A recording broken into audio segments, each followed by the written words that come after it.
right. I've been cold the past couple nights, so I have a blanket today.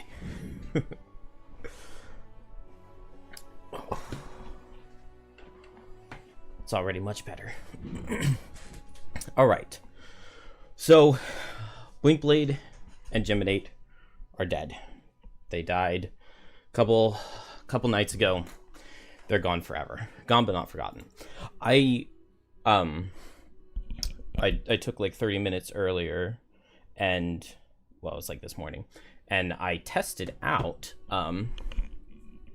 what happens with this personal quest, because Blinkblade is dead. We cannot use this Blinkblade, but he has the personal quest of finishing the Aether Outpost, which means that we can't continue in this quest without Blinkblade, but Blinkblade's dead. Interestingly enough, if we delete this character and we make another one of these personal quests, we have to play the first mission again, a strong foundation.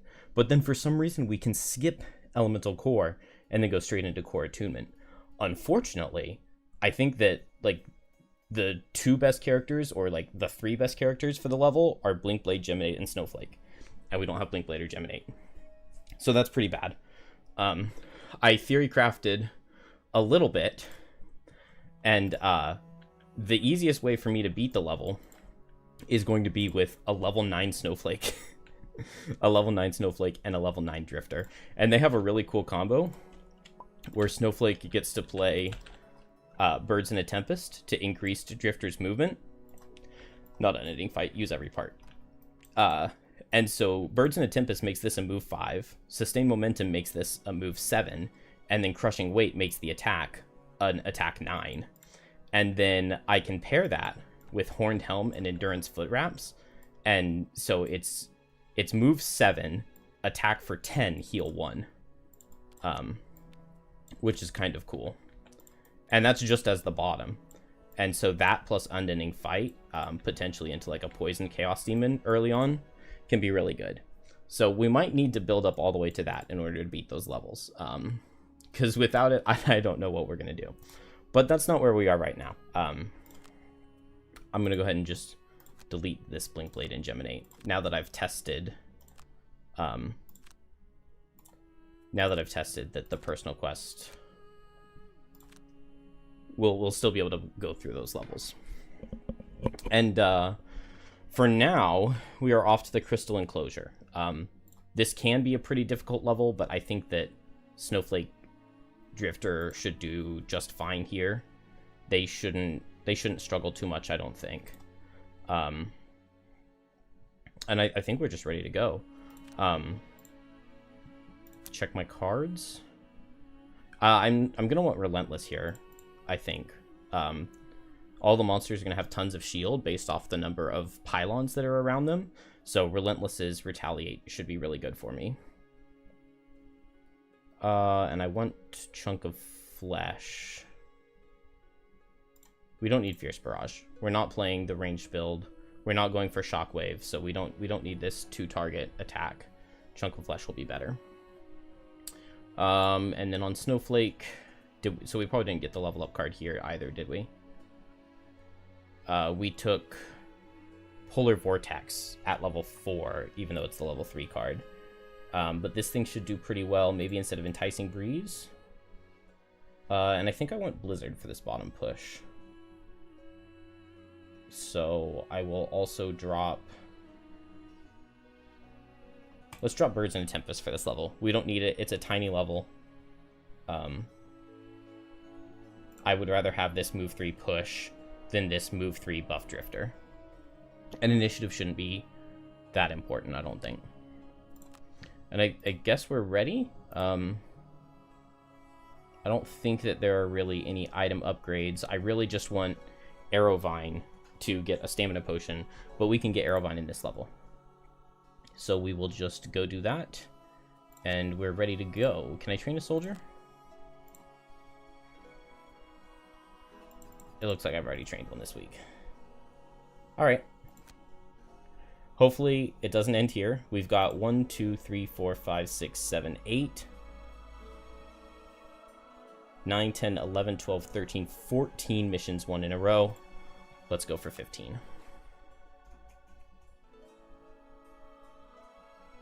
Blown off track by the Okay. winter. We don't have a choice here.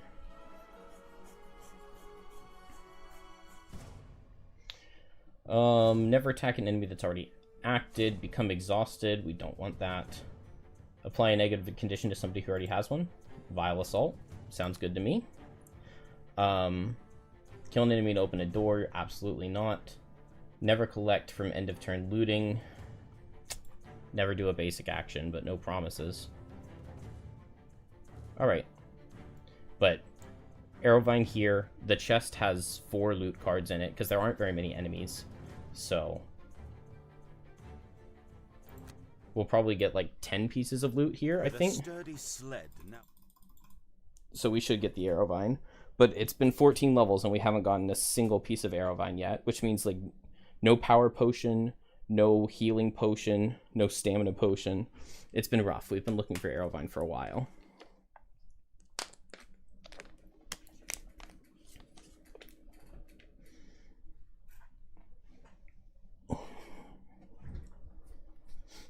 But this level, Snowflake should do really, really well because she just doesn't care about the shields. We have to discard a card. Maybe continuous health? Because if I'm going Crushing Weight Relentless on turn 1, maybe Deadly Shot. We might want to throw continuous health if we need the healing. And then we're not going to go for the Blinding Vortex, like AoE stun. Not in this first room.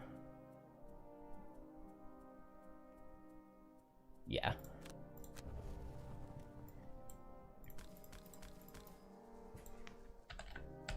So we just start.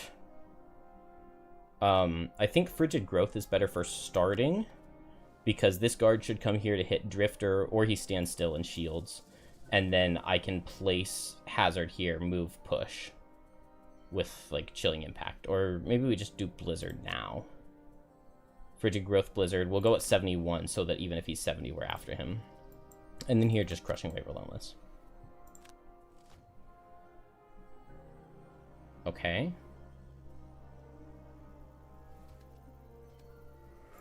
That's fine.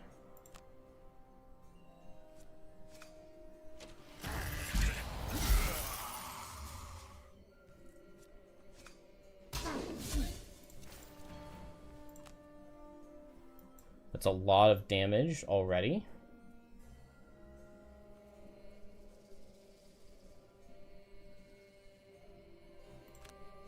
But I don't need the slippers or anything. We'll just put this Frigid Growth behind.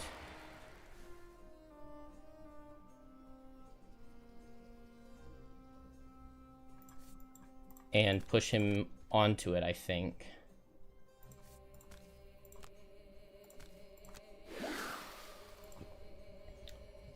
And then Crushing Weight and Relentless. And then here I go fast. And I Cold Snap. And he will suffer damage, and I put Hazard here. And then with this line, I can come here, pull, push, and that'll kill this guy at 15 health. Oh, man, that means I really wish last turn. I could have gone here last turn, and that would have been so much better if I were starting in this hex. Dang, if I just thought it slightly sooner. That's alright. Here, I think I just stay here. I mean, we can go for like a Fortitude. I shouldn't need to hit the priest. I just want the priest to stay where he is, which means that if he's going at 23, I want to be standing here. So let's go Shockwave, Fortitude into this guy. Or, yeah, I dropped Deadly Shot. I actually wouldn't have minded poisoning here. But I think that this will work. Okay, good. He's healing. That keeps him in place. And I'm after the guard. This is beautiful. This is beautiful. So move here. The only problem is that this guy's going to get healed up. Do we get a tick? No, we don't. But that's fine. And so I place hazard here. He suffers 2. And then I really want to be standing in this hex specifically, because pull 1, 2, 3, push 1, 2, that kills. So I have to eat my hazard here, but I do heal 2 of it off immediately. And it's not too bad. And then now we're just going at 27 with Lifting Gust Crosswinds. Pull him in, push him through. Happy days. Means we still... This guy's going to be healthy, but we'll be able to figure out how to take him. That shouldn't be too big of an issue. Maybe I want to get him off. So maybe I go late and I come here. So...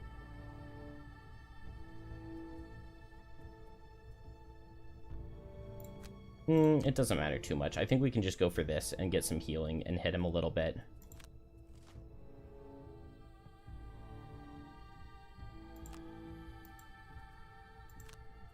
Let's see. I need to figure out... Oh, I should have boots Snowflake to go faster than Drifter. I'm gonna undo it, because like all I did, I just clicked a little bit early. We're just gonna do the exact same stuff, but we're just gonna boot Snowflake to go faster than Drifter. We didn't do any attacks or anything, so that doesn't feel like a overly cheap undo. Pull him in. We don't move because we need the angle to be able to push, and he dies. Oh, it won't let us push there because of his buddy's body, but he dies in that hex. And then now I hit with Chunk of Flesh. Did that do nothing? And I think I just move right here. And he'll step 1 towards me. Actually, do I not want that? Because this next turn I can Polar Vortex, pull him 1, 2, and then just push him with my bottom, push him 1, 2. If he's standing here and I pull him 1, 2, and then I push him, he would suffer less. So I can make him suffer 12 where he is right now. So I guess I just stay here, I just don't get my tick. Oh wait, I can still get it from here. Pull him 1, 2, push him 1, 2. Okay, so I go right here. And we're adjacent to 1 enemy being the thing.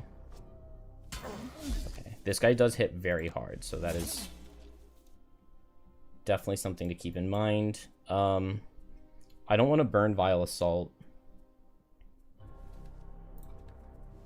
Here it's Chilling Impact Polar Vortex. Polar Vortex top, pull him. Chilling Impact bottom, push him. And so we're going to need some damage to kill him as Drifter. What if we go fast on Drifter and Bloodletting bottom to wound him? Because he's going to suffer 12. Oh, beautiful. Beautiful. He doesn't even hit us. This is really good. And we get a crit. Okay, he's just dead. And we dodge our miss. Okay, very happy with that. Okay, beautiful first room.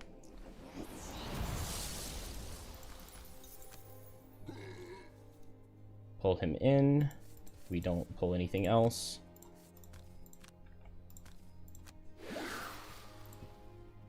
And then he just dies there. So we just go late and move on to that hex to pick up the loot, because I really want Arrowvine. And I guess I just snowball. It's fine. It's not amazing because Drifter's going to go step on the thing, but it is still a heal for 3, even if I don't get the regenerate.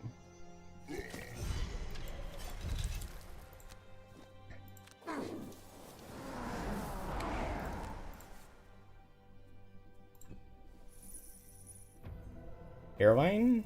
No. Axe Nut and Gold. Alright, we long rest.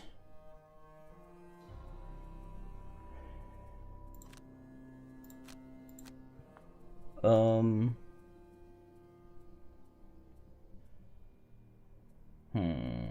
What is the drop?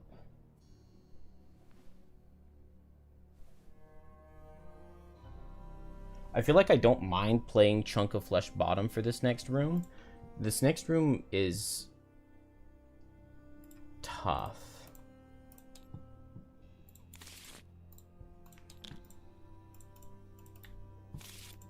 The second room is definitely the harder of the two rooms.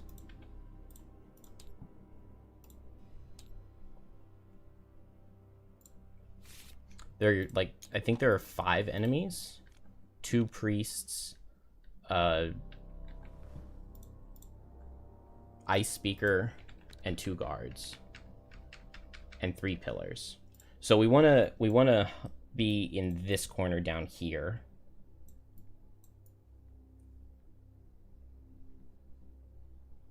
Yeah, that's fine with me. So we wanna enter on this bottom side, and then just wall off with a line of hazards. Maybe here. Going perpendicular to your enemies is generally good. Like, going perpendicular to the way they approach, because then if he's here, then you just pull and push and kill. So you want a perpendicular line. So we need to get down to the bottom side. I don't mind Chunk of Flesh and, like, leading Drifter. Shockwave is good. Bloodletting's Wound is good. We don't need this poison. I don't think we're really killing things by hitting them with damage. And then here, I'm going to want Jump to come across.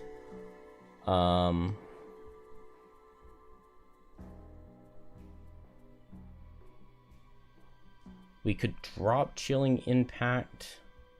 We could drop Whiteout, although the top could potentially be pretty good. I want to keep my fast cards to be able to guaranteed underspeed Priest. What if we drop Snowball? Drifter has enough healing, and we're healthy here. We don't need Snowball. Although I guess I wouldn't mind it right now, would I? I like Draining Arrows top here, hit all 3 of these and maybe get some ticks back. And then move towards the door and get ticks. And then just move 3 jump.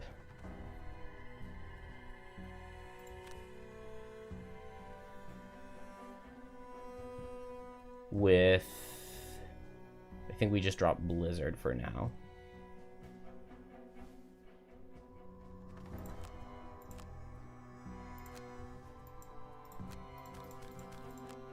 Show me a 0, get a tick back. Beautiful. Oh, we got 2 of them. Oh, that's so beautiful. Okay, we go in with 6, 6, 6. I guess my only question is, do I want to take a turn to set up Chunk of Flesh? Also, I could get, like, a ward. No. I guess Drifter's not full. So, we don't have a top heal, though, do we? And I don't have Snowball. But I do have Whiteout. Just move over and go ahead and give him a strengthen. Or a heal. And then set Chunk of Flesh for the shield. That feels good enough for me. And then we'll open the door with Shockwave. Maybe Shockwave Prudent Preparation. To be nice and tanky. And we just don't go for continuous health. At least not yet.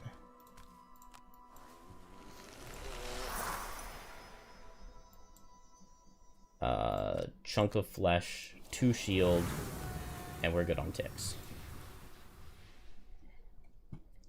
Prudent Preparation, Shockwave, move in, get lots of shield. Go late with Cold Snap, and move with... I would like to play a move 3, but I don't necessarily want to lose Crosswinds here, because Crosswinds Lifting Gust could give me a really good turn the following turn. Maybe we'll go Polar Vortex. Alright, open the door with Shockwave. From the outskirts of the spike. That is ranged attack, curse, move. Okay, we didn't get any standstills, which would have been nice. But we have a lot of shield, and there's no pierce, at least. So I can just move here, and unfortunately we don't get this retaliate damage into anybody, but yeah, the priests are going to reach. That's a little awkward. Maybe I go here?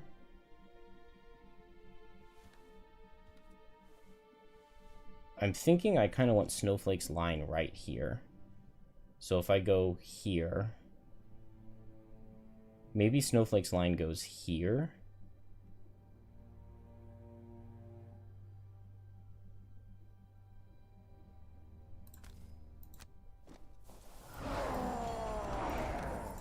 And we just shield up. We have shield 4 for this round.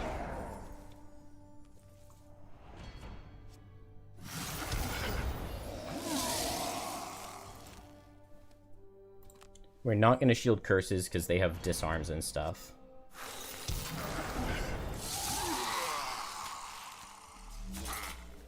Yeah, I actually got some retaliate damage on the priest. That's good.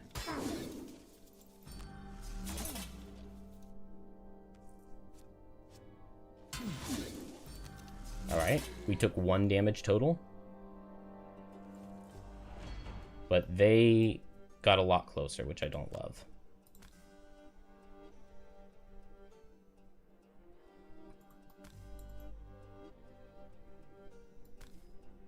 I could go here for my line. Now that they've all kind of moved in, the diagonal line is fine. And this way I get, I mean, it's not much damage, but it's a little bit. I think we just hope 31 is fast enough. Dang, I don't have 31. Alright. So I place a hazard here and move this way. And then next turn I can kill this priest. Meanwhile here, nobody's next to me. I wish somebody were next to me for a bloodletting bottom. I guess I just move here, heal, hit this guy with fortitude. There's no way I have to lose cards to damage here, right? Okay, Ice Speaker stands still. That's nice. Priests, nobody's hitting hard. Everybody's hitting light. I like it. I like it. So we put this here. Oh, that'll even strengthen Drifter. That's actually real nice. And then I want to be standing here. And I can take out this priest this following turn. And I just get hit once for like 3? Yeah. So Drifter moves, heals, attacks this guy and pierces most of his shield. Ooh, and the strengthen dodges a curse. Let's go. Okay, that's very good. We're not getting hit hard here, so we don't need to use anything else. Could Frenzy Potion and crit. No, crit wouldn't kill. No point.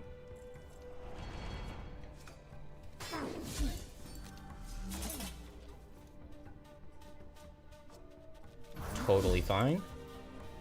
Oh, I do need this guy off of here, though, to be able to kill the priest. Alright, that's a lot of my chunk of flesh. I have 1 chunk of flesh left and 2 relentlesses.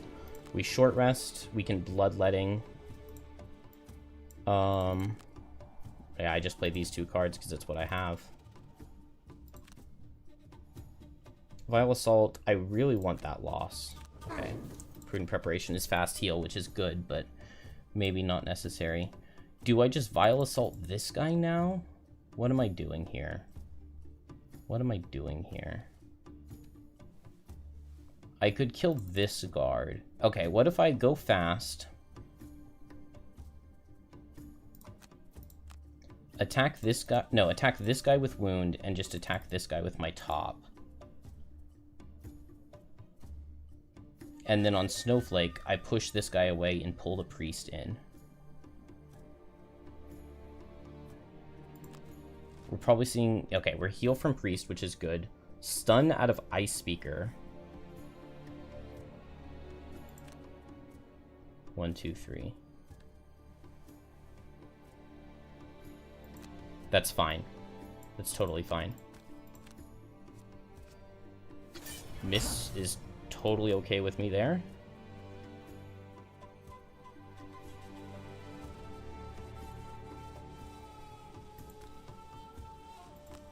I don't know if it's worth it to do this attack too or not, but... Actually, you know what? It would have been worth it to attack this guy, because he's going to suffer 6. And then the priests are coming closer. Not killing a priest might come back to haunt me. Show me a +1. I think this guy's going to heal, isn't he?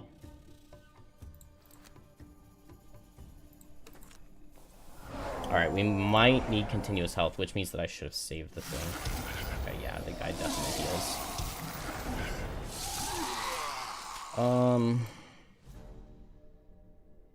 Dang, now it's just all screwed up. So I guess I just focus this guy.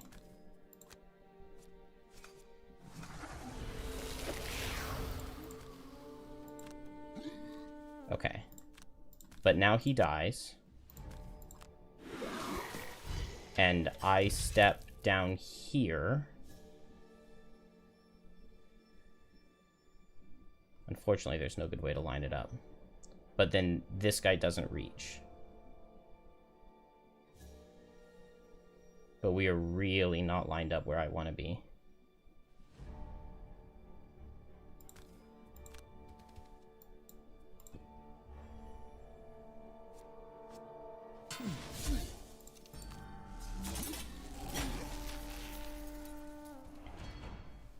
Okay.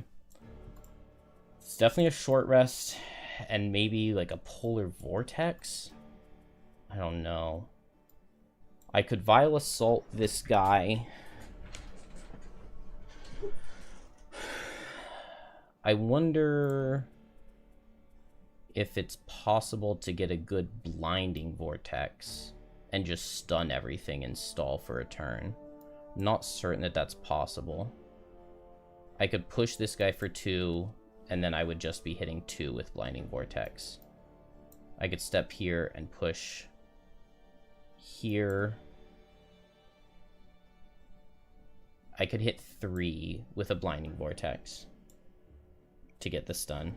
We have a lot of cards. We just need to, well, ideally do a lot of damage, right? Go Fortitude here. Problem is, without Chunk of Flesh, I'm pretty squishy.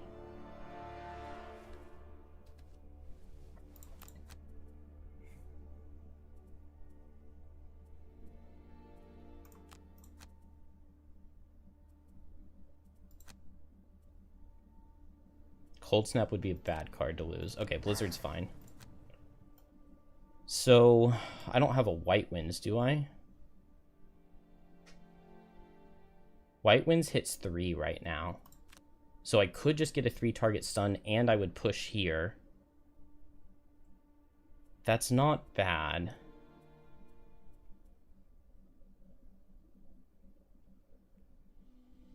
And I could get a 2-target Polar Vortex. The problem is just they have shields, so that's not that good. I could strengthen Drifter before he goes for a Vile Assault. I wish Drifter weren't here, and then I could pull this guy in and get all of them with White Winds. Which means, how fast can Drifter go? 23. I could go at 22.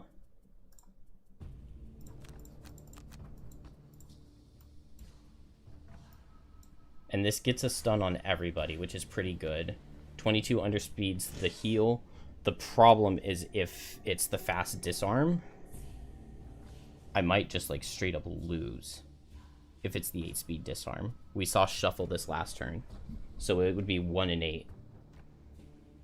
I don't know if it's just straight losing, though. It would be really bad. Maybe it's not straight losing.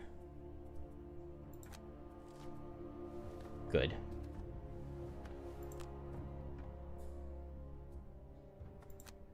This is interesting for me. I don't know if it's bad, it's just interesting. Oh no. Okay. I think I have to come over here, because I only have 2 charges of Crushing Weight, and so I need to move out of this Hex. but I want to be adjacent to one enemy so that I get a charge back. So I think I come here because it's the only guy I can hit without losing 2 ticks. Or taking 2 ticks of hazard. But that's not good. Wait, what? Why does it... Oh, because Relentless is on its final tick. Okay. Okay, that maybe was not worth the loss. But we pull this guy to right here. And assuming I saw the pattern correctly, this white wins. Hits all of them. And now they're all stunned. And we got a rolling heal ward on Drifter. So this guy just gets pushed here, which doesn't help. This guy gets pushed here, which is pretty good. Here, which is pretty good. There, which doesn't matter. He's stunned. And then we get the heal ward on Drifter. Very nice. Okay, now Fortitude. Fortitude on this guy. The ward helps keep us safe. Polar Vortex right here. After Drifter goes. After Drifter goes is very sketchy. But if I Polar Vortex in this hex, I pull this guy down, he dies. I pull this guy up. I guess I could go this hex, pull this guy, pull this guy, pull this guy, and then Chilling Impact. Okay, we go with this and we just see what happens. Immobilize card, that's fine. That's totally fine. Do we want Drifter to go first? I'm going to save my boots so that I can underspeed disarm if I need to. This guy should be hitting Snowflake, so we'll block the immobilize.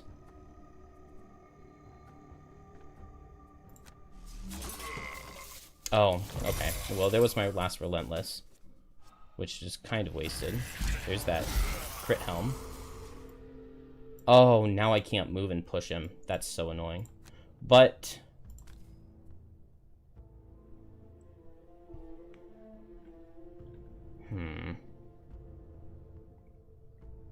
yeah, this is fine. Polar Vortex from this hex. Pull this guy up.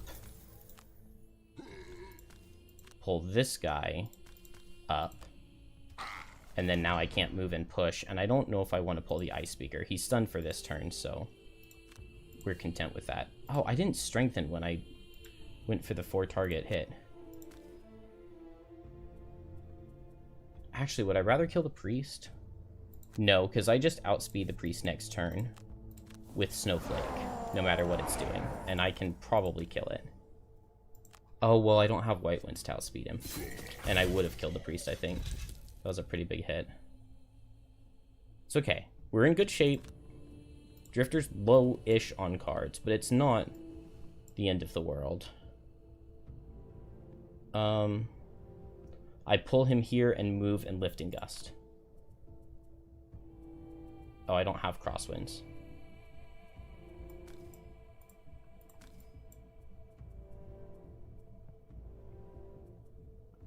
I don't think I have a way to kill him unless I short rest to get crosswinds back.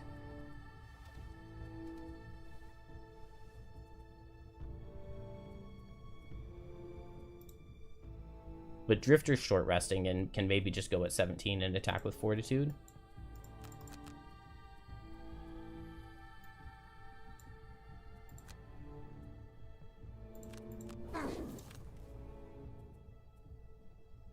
I think I just go fast Fortitude and I run towards the chest. Beautiful. Beautiful. Don't kill. Eh. I got the get a tick back, but I don't have any ticks. And then now Snowflake just wants to get ready to set up more hazards.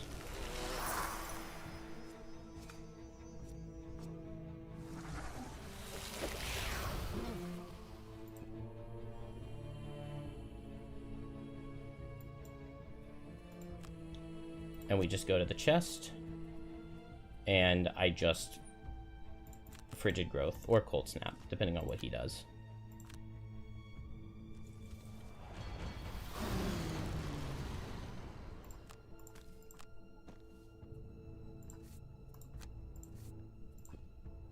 Let's see, what does Snowflake want here?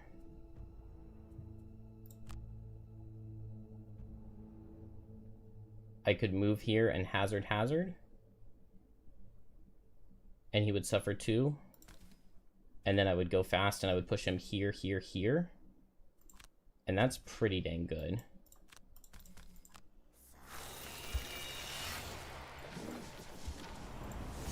He'll be in that corner, so he won't be able to hurt me with anything.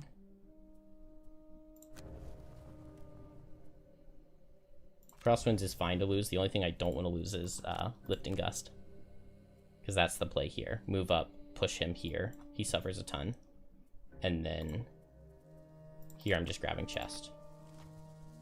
He's stunning, but with move 3, he's not going to reach.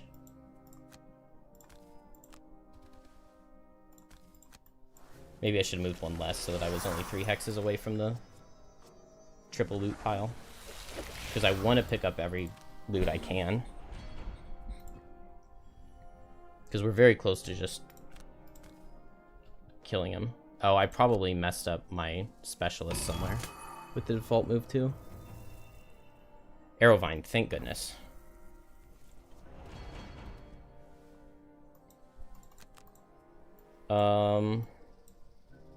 We just move towards the loot.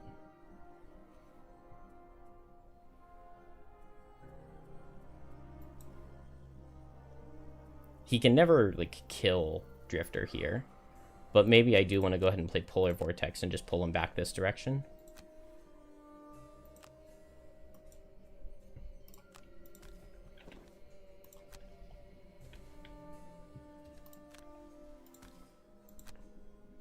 I could kill him here, but I want the loot. So we'll just pull him this way.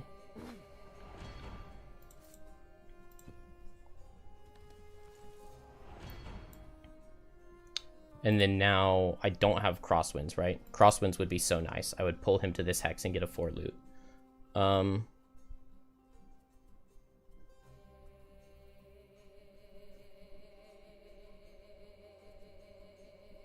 I'll just go late and move on to the loot, and then I'll short rest. Oh, whoops. I don't think he can move that much. 1, 2, 3, 4.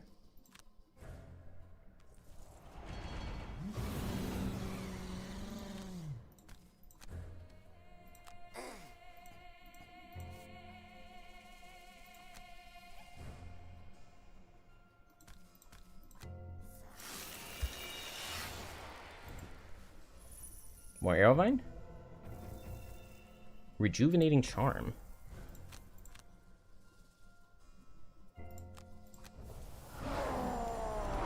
Unfortunately, Fortitude has, like, no chance of killing him here. Because there's no crushing weight. I guess Crit would kill him.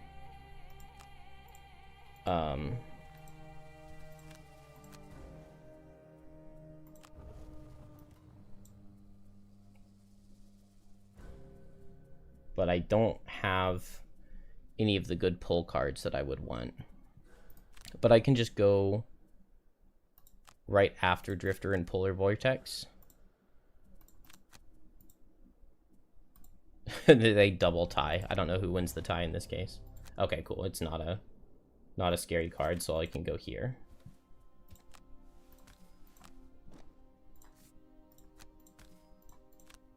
Crit would kill. +1 doesn't quite, but it's very close. And so now I just pull him in. And he can't hit any of us. And I'll just short rest in Polar Vortex again.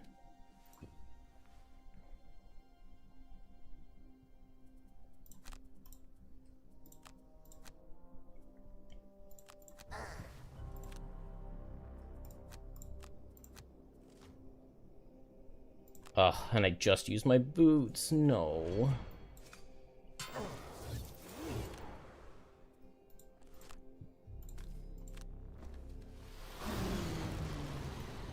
Dang it.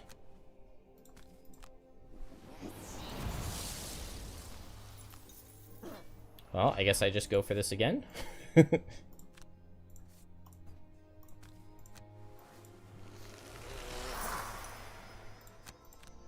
I'm greeding for the loot, but I know we can get it.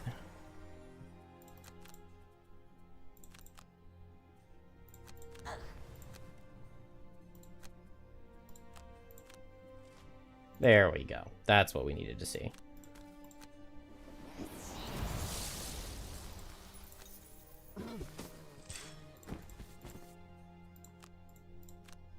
Do I want the experience?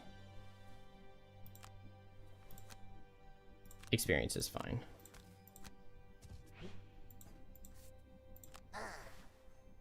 And more Arrowvine? No. That's fine. Alright. It's a very potentially scary level, but Snowflake is just too good for it.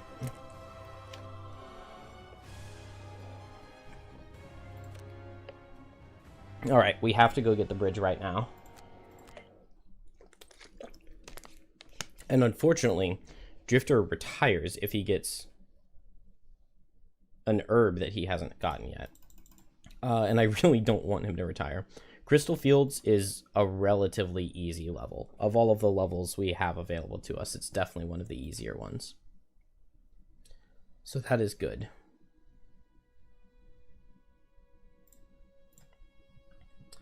And,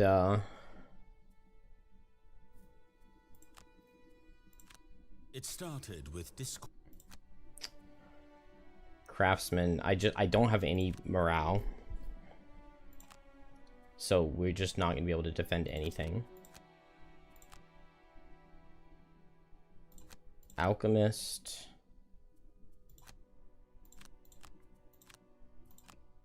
Trading post. I don't have any soldiers. Okay, it didn't get wrecked though. Oh, we have to spend 3. We'll just do one morale instead. Oh, I hate getting attacked. It's so annoying. More soldiers. Can we please just get a barracks upgrade so that it doesn't just give 5? Maybe I need to build a wall. Can I upgrade the craftsman? Okay, I'll upgrade the craftsman first and then build the wall after that.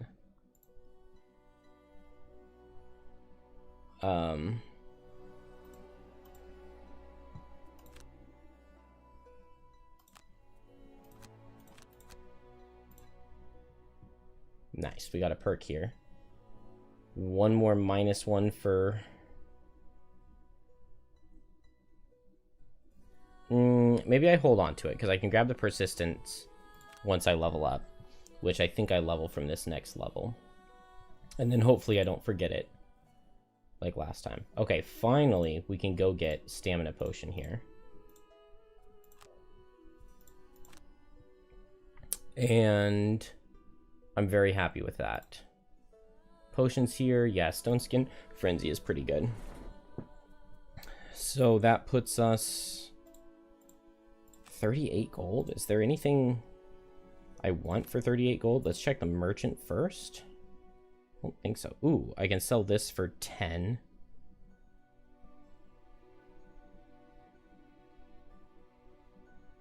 Whenever you lose a card to negate damage, recover one of your discarded cards. That's like any discarded card.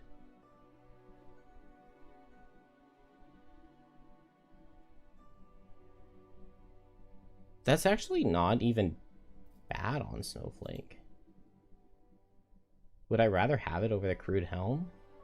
Because the thing is, like, if I get crit, I probably am losing a card to the damage anyway. But being able to recover any card means that I could get back potentially another Cold Snap to get 2 more hazards out, which ordinarily I can't ever recover this card. I always thought the Rejuvenating Charm was, like, garbage tier. But maybe it's not. Because, like, you get... It only procs when you're in a bad situation and you need to recover a card anyway. Or you need to lose a card, but then you get to recover the perfect thing for whatever situation you're stuck in currently. I like it. We could get a Cloak of Pockets instead of 1 HP. I don't know exactly how I feel about that.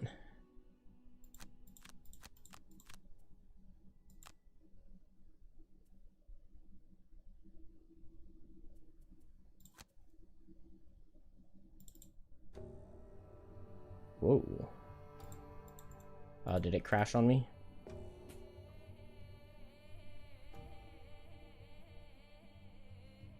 Come on, game. You can do this. What does Task Manager have to say?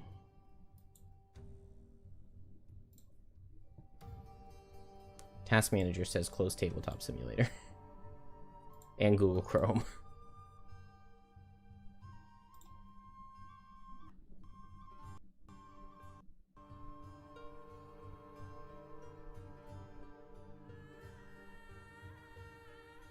All because I tried to sell a 2 gold item.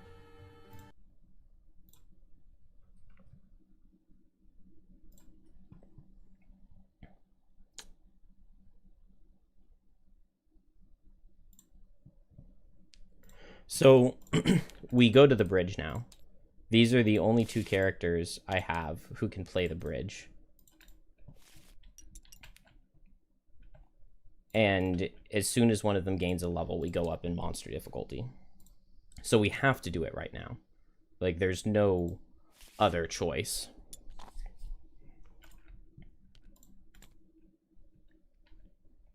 And it's scary. They're not going to be 45 health. They're going to be 25.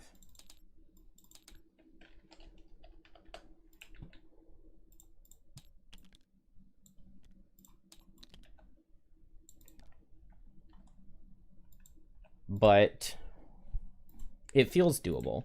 Drifter.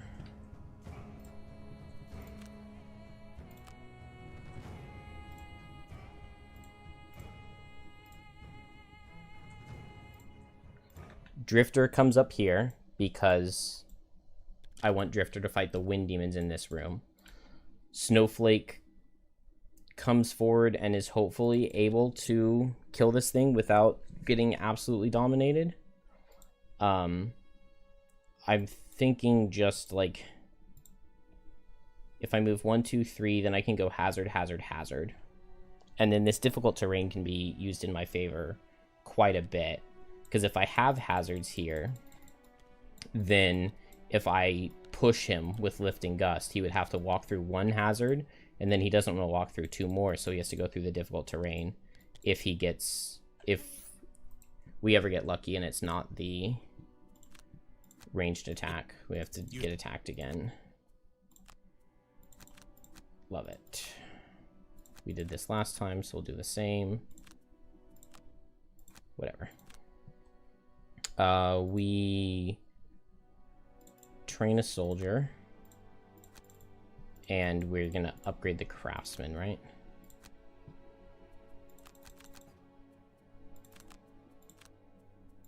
Do I just take the morale hit to go ahead and build a wall too?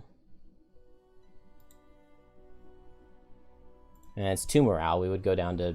We're already at 0 defense. We would go to negative.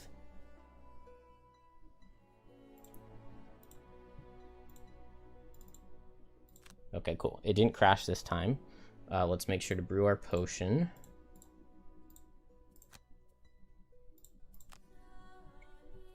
It is equipped. And then... So I could also, if I wanted 1 more potion, I can't get a healing potion.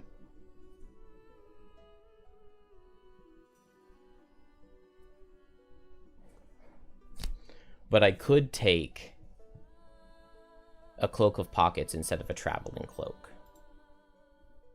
Or, what about enhancements? Can I just enhance the move on this? Yeah, let's make this a move 4 jump. That's a pretty tasty enhancement.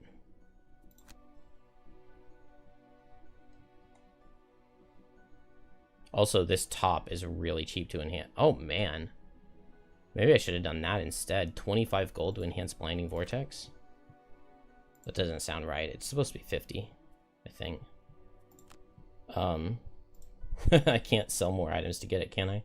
No. That's alright. Could sell these. It would be worth 20 gold. That would take me to 30. That would be enough.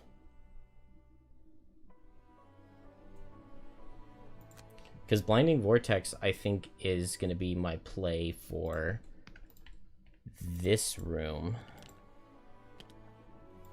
Let's see. If I open this door and push this guy here, and then if I can get in this hex, I hit them all with a Blinding Vortex. And if I have the ice for it, it does a lot of damage. Let's see. I could go like move to ice with Frigid Growth, push this guy. We can just see what card it is though, because if it's Snow Imp move, they could just come here and we just get a super easy Blinding Vortex with Snowball up, and we just kill all of them and we hammer them. Yeah, this room's gonna be easy, I think. I kind of really want to do that though. Selling all of my resources sounds dumb.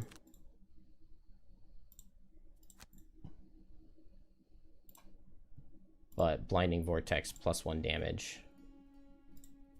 What's not to love? Now this card is just amazing. Move 4 jump on the bottom.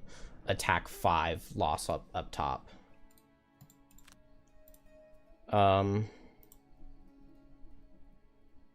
Any cheap enhancements here? Like a move? Not on Deadly Shot. Level 1 card. No, I can't do the move on Draining Arrows.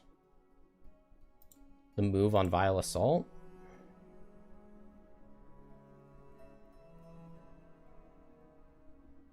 Oh, it's 30 gold.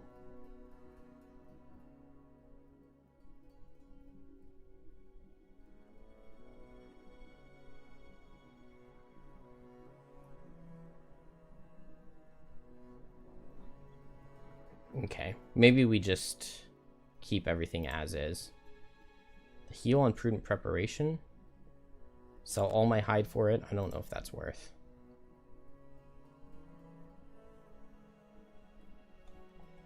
I think we go like this. I think we can be okay.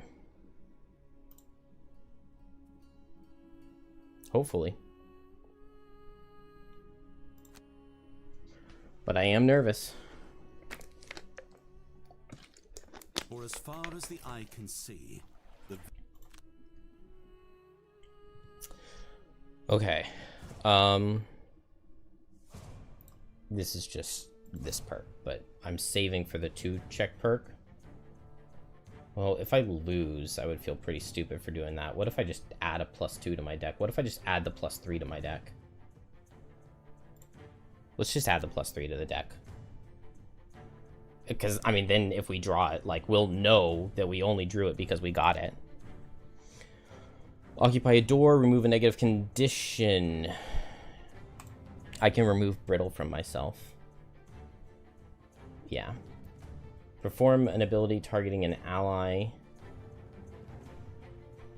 Kill an enemy not adjacent.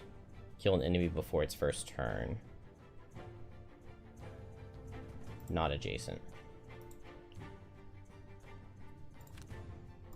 Do we want to double check these cards? Like, do we want Birds in a Tempest? Drifter might want Birds in a Tempest out. But is everything else more important? I need my self-heals. I'll need Snowball, for sure. Blinding Vortex, Lifting Gust. Yeah, I think I want all of these other cards more than Birds in a Tempest. For some reason, part of me wants to summon the Birds in a Tempest to help kill the Shrike Fiend. But that's really dumb, right?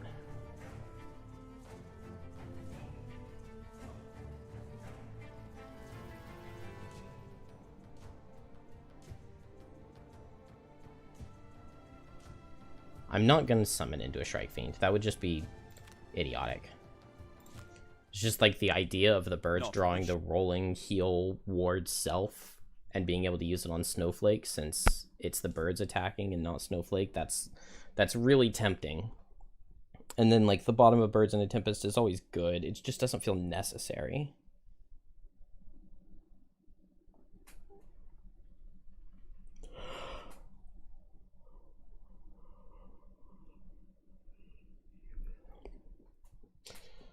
So we start Frigid Growth Blinding Vortex, move forward. We're just making a wall using the difficult terrain. On Drifter, I think I get closer and Crushing Weight, and then next turn I Relentless. Because we want the Retaliate for extra damage output. And ideally, they just never attack the scenario. Ideally, they just stand still and retaliate, or they get one of their Suffer 2 cards. Suffer 2 card would be beautiful.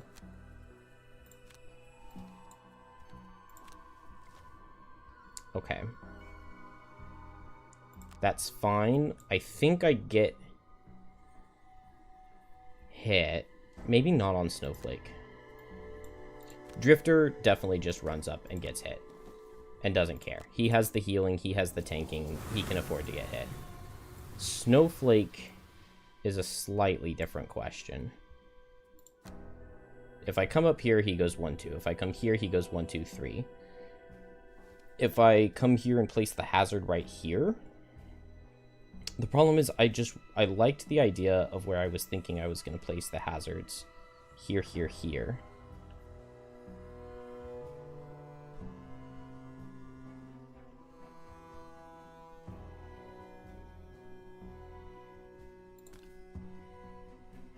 So I go here, place the hazard here. He will move here and hit me. Next turn I go fast, I move here, heal myself for 2, and I cold snap and he suffers 2 damage. Then after that, I move down here and I push him for 2. And he suffered 6. 8 because he suffered 2 from cold snap.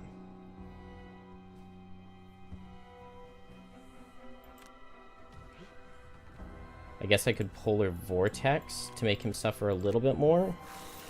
We might Stamina Potion here. Good. That's fine. I would much rather Drifter take more damage than Snowflake take more damage. Whiteout, we get to heal most of it off and Cold Snap. Even if he gets the 10, that's totally fine. He just backs up to a slightly different hex. I guess I deal a little bit less damage if he does. We go Shockwave with Relentless. No, we could just go Fortitude. The only problem is his 27. So yeah, let's go Shockwave. Because if he gets his 27, he would back away and I wouldn't get a hit. Nice, okay, we like the 90. It's actually not really very different from the 10 initiative card if it's just 2-player. Because either way, it's an attack for 5.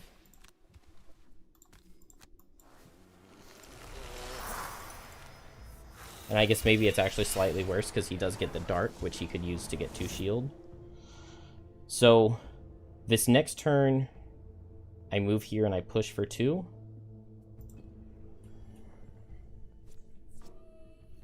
Good. I love those minuses on Snowflake, although Snowflake is still has already taken a lot of damage. Okay.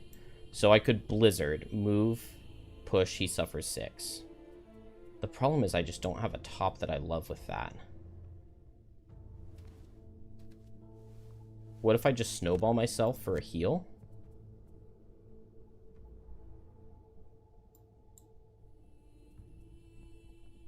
That's fine. And then that puts me in position to where I push the following turn, and he suffers a lot more. And then if it's melee, he has to walk through to get to me. If it's 10 speed, attack with +2, Snowflake's in a lot of trouble. But it would have to be +2 or crit to kill. And then no matter what, I can outspeed the following turn with White Winds. And like push away with Lifting Gust or something. It's starting to get scary though. Do I get a tick back? I think I heal myself. And I just hit him as hard as I can.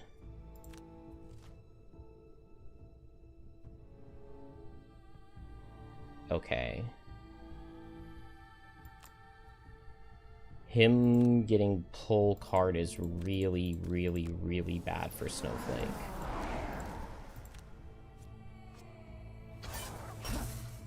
But it is also a low damage card. So if I move here and push him, then he pulls me through hazards and I suffer 6. And that's a non-starter. We cannot do that. So do I just heal myself?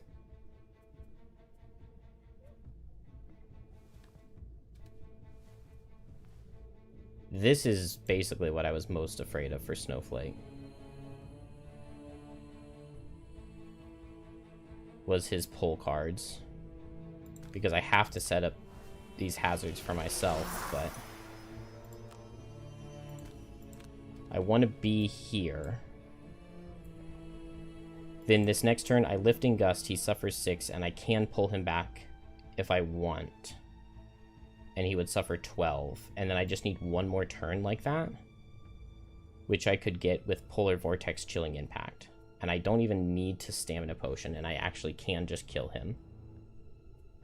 But it means that I need to tank this attack and next turn's attack. Oh, okay.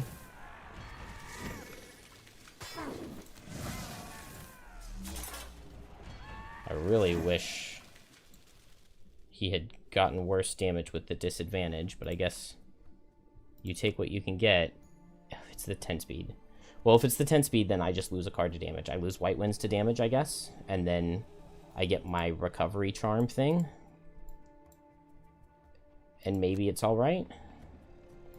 Chunk of Flesh, hit him and heal myself. Probably Vile Assault. Man, 10 speed card is really bad here for both my characters. 9 speed is not, though. That's really good for Snowflake.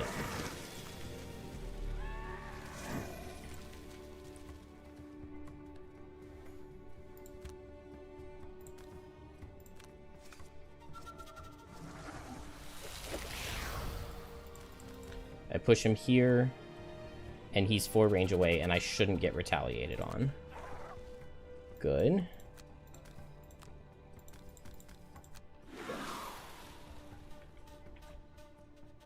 And then there's just not really anything I can do. I just have to go at 31 next turn. And hope it's fast enough. But as long as he doesn't underspeed me next turn, then I kill him down here and we're fine. But if I go at 11... Wait. If I go at 11 and attack him for 2, I kill him with a 0. Oh. Okay. Okay, good. Good.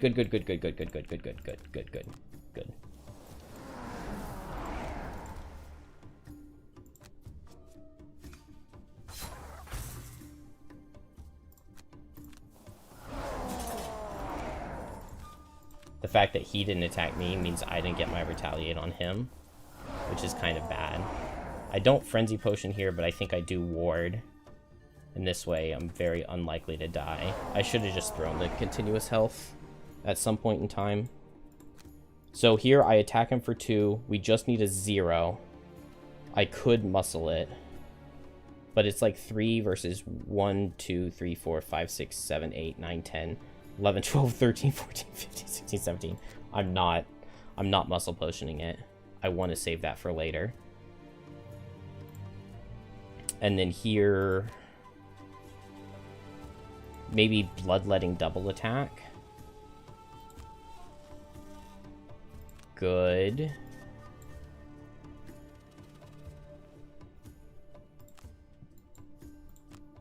Please. Yes. No. No. If I push him here, he moves 1, 2, 3, and he hits me. If I push him here, he can't hit me. Because he goes 1, 2, 3. But he hits the scenario. I cannot believe we got a -1. That's so bad. Now I have to use this stamina potion. And it means the scenario gets hit.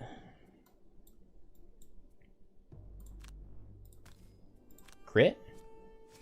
We didn't get any crits. I did get a tick back though, so I can't complain too much. Okay. Well, Drifter finished his side. Scenario only got hit once. It's not the end of the world. We're guaranteed to outspeed him and kill him here. Because we have boots. Woo. Make sure we pick the right hex. Pull him into it. Man, they went slow too, so I could have saved the stamina potion if I had just risked 31 being fast enough, and it would have been. Oh, come on, game. Why are we doing this? It didn't give me any message or anything, it just straight closed.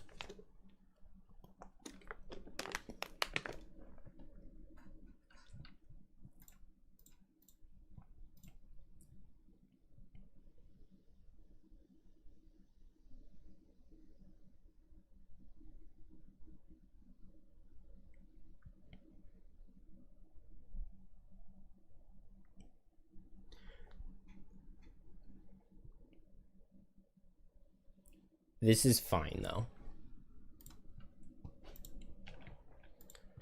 So, Snowflake has hazards here. I could place 2 more here before going through this room. And then if I can get here and pull this guy here and push him here, that's really good.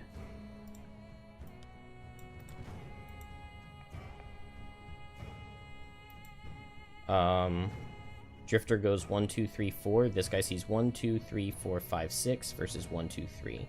Okay. So hopefully it's not pull card as I open the door. But if it's not, then we can be in really good shape.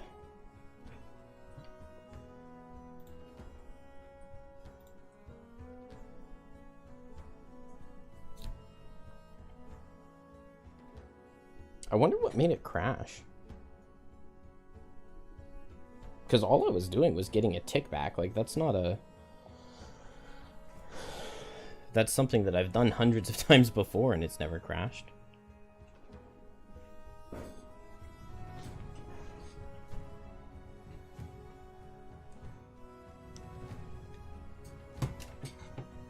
Bane deals massive amount of damage. If only we could play the character that uses Bane. I miss my kelp. Okay, I guess this was the same turn.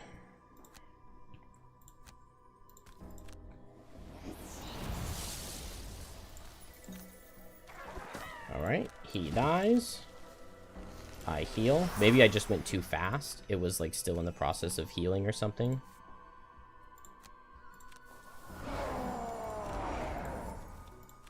Oh, I wonder if it's that I looted my 5th herb and he was ready to retire. No, it's too high. Long rest. Long rest. At least they're synced up now. We can get a couple relentless ticks back. I don't think I need continuous health in this next room. Wind demons just don't hit that hard. Although, let's see, I'm going to be at 8 of 16. I can heal 4, 5. I feel like that's enough. Oh, chunk of flesh even. So yeah, I can heal 6. That'll put me at 14. That'll be sufficient. So maybe we just drop continuous health.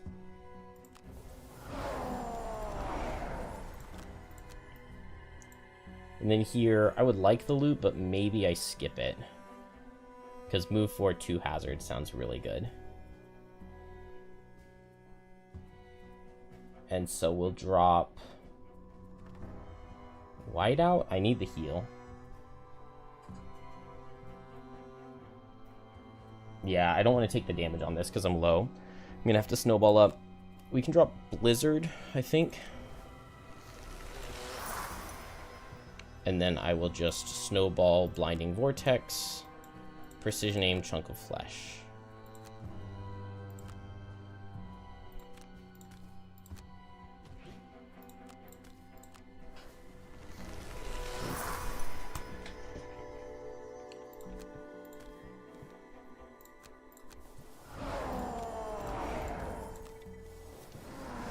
And my Retaliate is all the way back, which is really nice for dealing with these Wind Demons.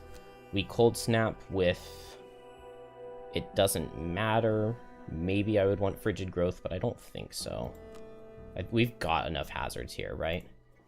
I guess I just heal up.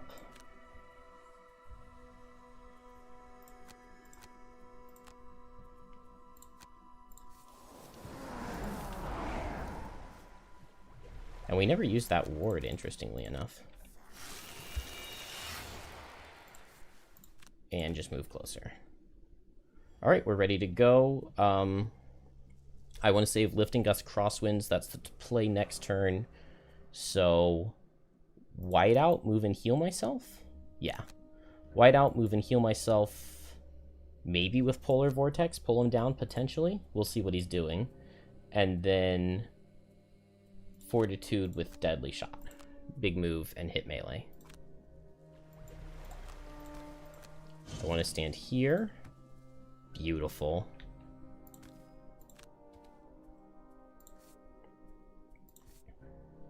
Oh, whoops. I definitely want to get that heal.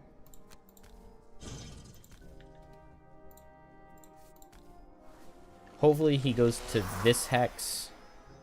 If he goes to this one, we just deal slightly less, but there's not much I can do to influence that, I don't think. He has move 3, so he's going to reach me. I don't want him to hit the scenario anyway. Just hopefully he goes there. And then we run here. Nice. Disarm card, but they don't have wind to do so. Okay, this guy dies to 2 retaliates. And I think this is a less damage card, right? It's a neutral, because it's late. But... totally fine. Let's just move here, and I can potentially, double hit or something. Yes, he went to the right hex. Okay, that's so good, because now from here, I push him 1, 2, 3, 4. Or maybe I don't. Maybe I just go fast and push him. He could hit the scenario. Let's see. 1, 2, 3. We'll just have to see what his card is. Because this is worth 12 damage, the push. And then next turn, if I pull back through 3, it's not quite enough to kill, but... And I want to be able to outspeed him if he's going at 10, because if he's going at 10, he would go here, and that would be annoying. Here, I just go fast and bloodletting, I think. Cool. Move and melee attack is really interesting here. Oh, I wish I didn't immobilize.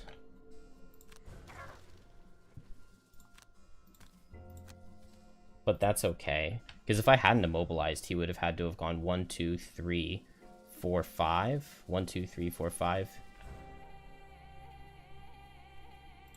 Now the scenario gets hit. But that's not the end of the world. I think I just double this guy. I should have plenty of crushing weight.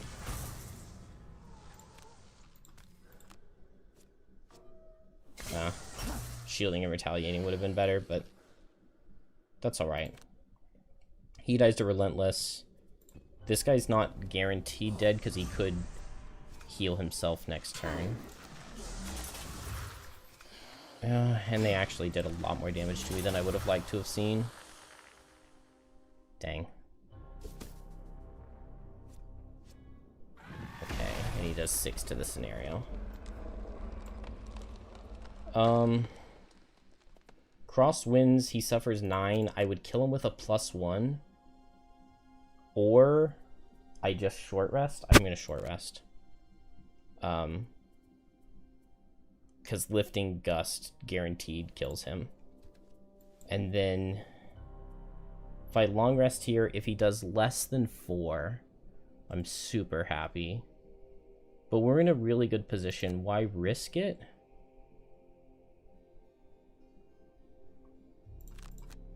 I have a card that I can lose if I have to. Alright, Polar Vortex is fine to lose. I just hope it's not the 10 speed and he doesn't... Hey, just don't get a +1. Oh, beautiful. Yes! Never punished. Never punished. An entire hit point remaining. Alright, this was a good bridge. Not technically over, but...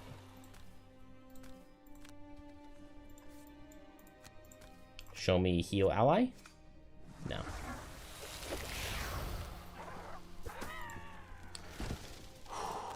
Alright, we'll grab the bone boots, why not? And then I can spend a while just getting ticks back.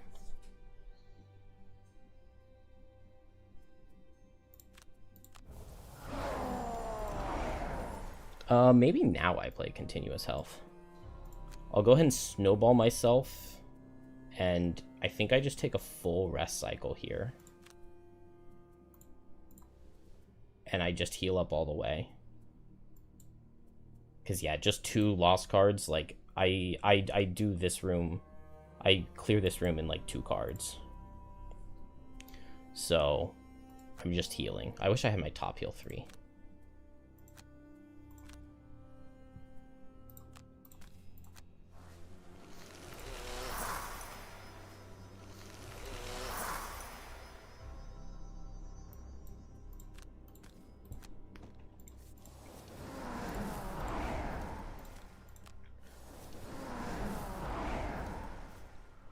Hey Paradox, I mean it's not going badly.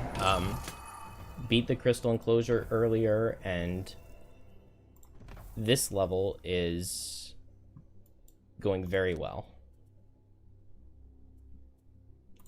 So no complaints.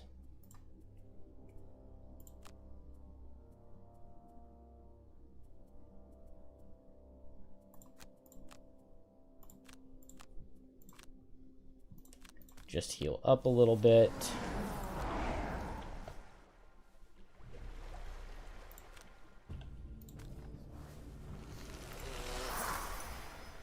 I mean, there's not much point in wasting cards here. I don't think I need Chilling Impact for the rest of the scenario, so I'll play it and then long rest and lose that. Here, we just move forward towards the next room. Maybe I could have moved Snowflake up to give Drifter a regenerate. But it's fine.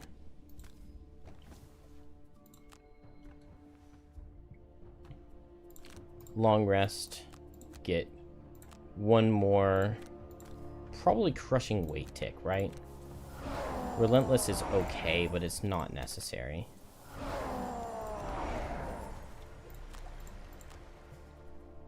And then here...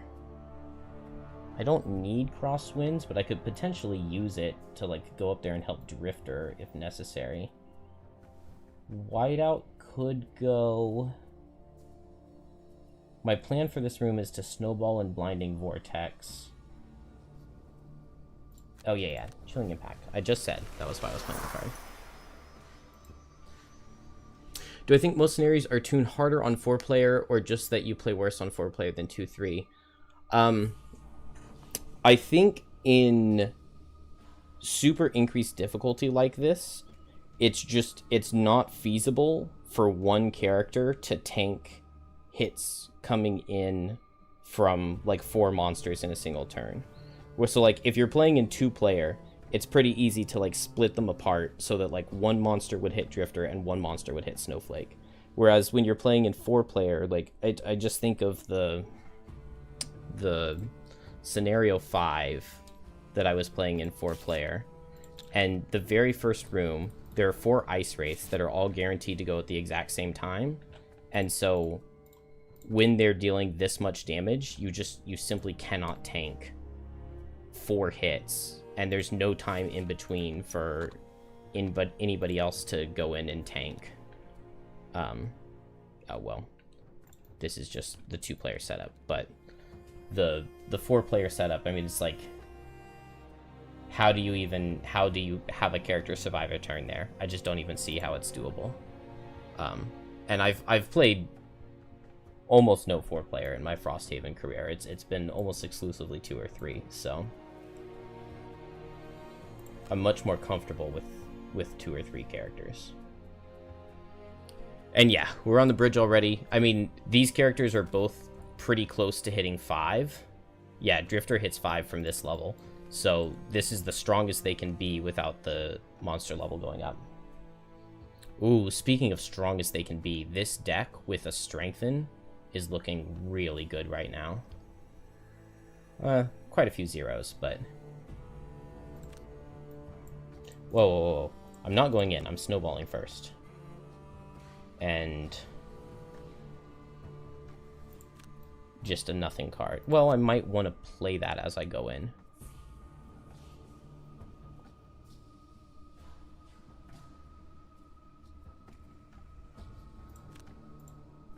And a long rest.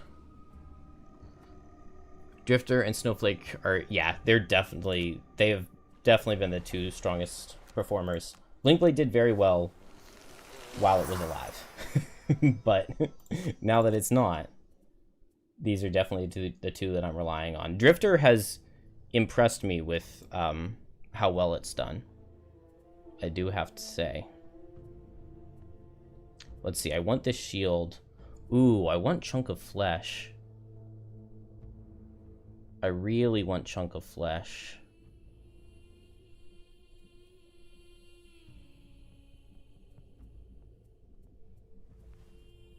But maybe that's too much. I can Vile Assault the Elite Snow Imp, and that basically kills it. And then I guess I just bloodletting the normal Snow Imp and hope that kills it. And then I just turn and fight the Shrike Fiend. So maybe I don't even need Chunk of Flesh.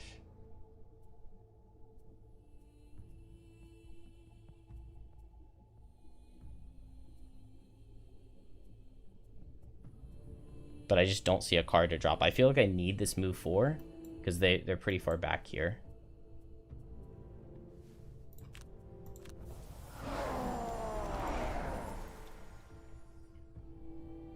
Do I ever wish I had a fist? Yes.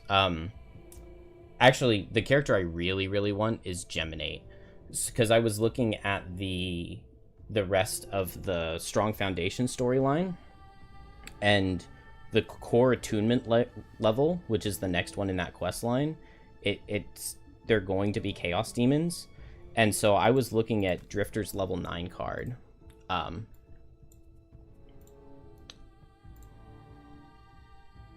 Drifter's level 9 card, use every part. So move 3, and then attack for X, where X is the number of hexes you moved.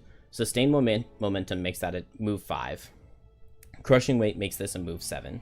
Birds in a Tempest would make this an attack for 9. Move 7, attack for 9. Then the Horned Helm, that gives you +1 damage if you've moved 4 hexes, that makes it base attack 10.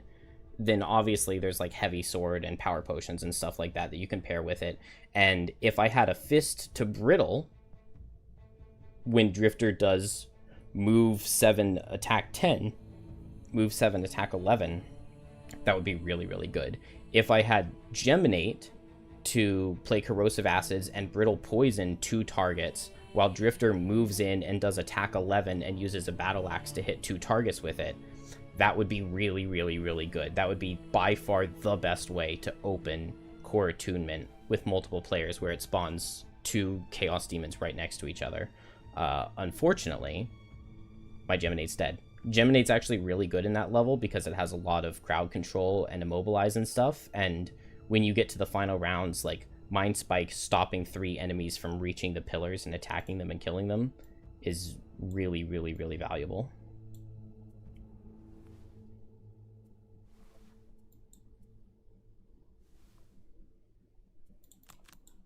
I'm healthy. I have shields for now because I just long rested, and I can block a brittle, and I have this frenzy potion. I think I just go in. And then over here, I think I just go in. Hopefully it's not Snow Imp's multi-target. That would be pretty bad because I am setting an element, and it is. I guess at least that means they're moving forward, and the Strike Fiend's not doing much of anything. This means... Let's see. So this guy's going to move 1, 2, 3. And if I'm here, he hits me. So I don't want to be hit. So I just go here. Yeah, 1, 2, 3. And then he can't step 4. So this way the elite doesn't hit me. The normal does. And I can come here and I can Blinding Vortex all of them. So I move here and I attack with Lifting Gust. And I hope that they eat the wind and not the ice.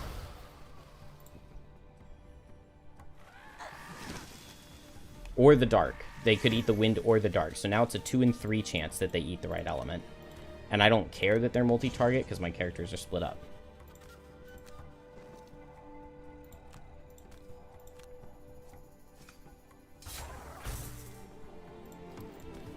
Big damage?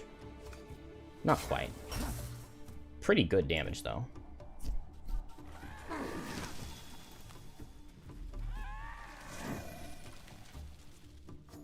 Okay, into this scenario, that's totally fine. I feel like it took one more step than it should have, but... Block the brittle with the shield.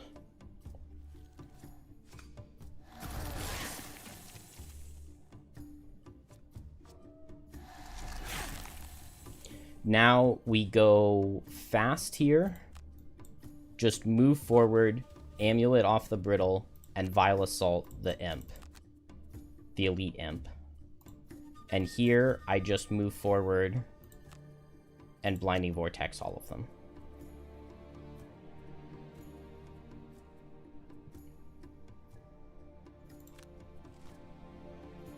Good. I feel like I'm forgetting something.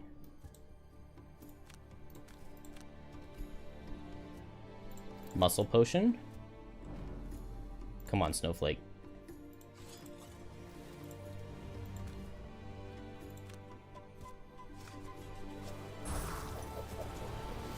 Nice. Why did that deal 9 damage? Oh, because of Snowball. Duh, I knew that. Okay. And we can't see Drifter to give him the heal, but that is just fine.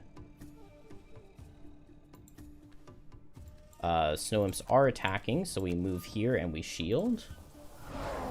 Yeah, Snowball is crazy. Plus, so I enhanced Blinding Vortex because it's a loss that makes it cheaper. So base attack 3, ice made it 5. I already had 1 tick of Snowball, so it was attack for 6, 7, 8 with advantage. And then this next turn, she has attack for 7, attack for 2.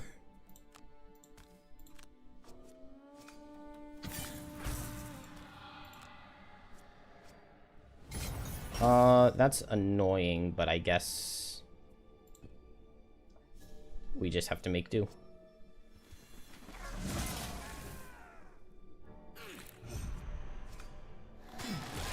No, it's not tripled.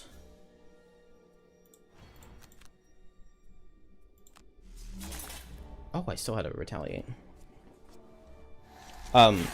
Multi-target makes it doubled, which the cost was not correct, but it being a loss makes it half cost. So it should have cost 50, but it only cost 25. So I'll take it. It's supposed to be tripled if it's a lost persistent that doesn't go away, but there aren't any of those in the game.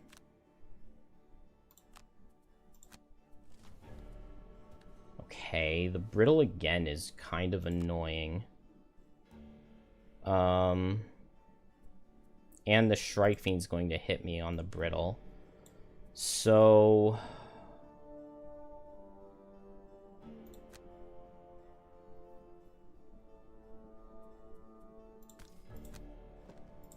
I think I target the elite. Okay, at least we didn't miss 2 times in a row. And I wouldn't have killed that guy. This also gets me my optimist.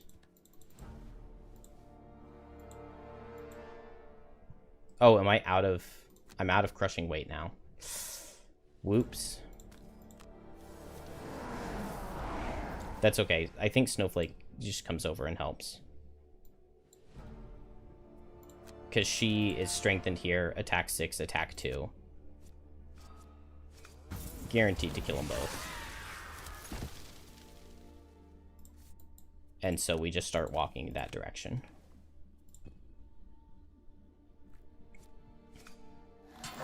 Okay, this brittle is annoying. We save the shields.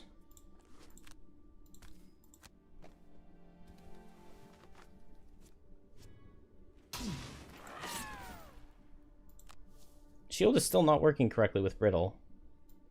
What are they doing? I should have gone the other way. This is probably fine. We would just really love to see not attack card out of Snow Imps. And I guess I short rest here. Frigid Growth is fine. Shockwave would have been a nice card to keep. Move 8 gives me 1, 2, 3, 4, 5, 6, 7, 8. And then I'm barely not in range. Oh, but move 8 crosswinds. Nice. Beautiful. So I just stand here and heal myself, and I hit and heal myself. Snow Imp is attacking again.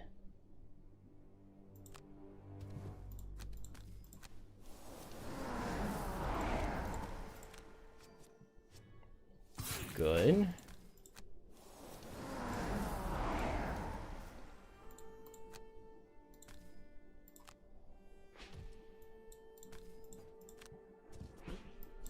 And then I guess I want the Snow Imp dead, right?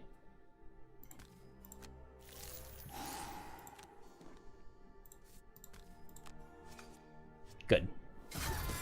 All right.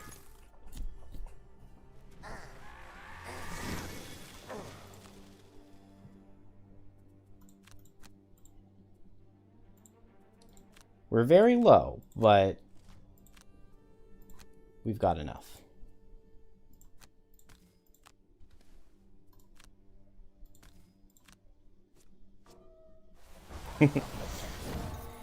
Snowflake leaves Drifter to scraps. It's theoretically possible that Drifter fails this kill here. If this misses, and this gets a -1.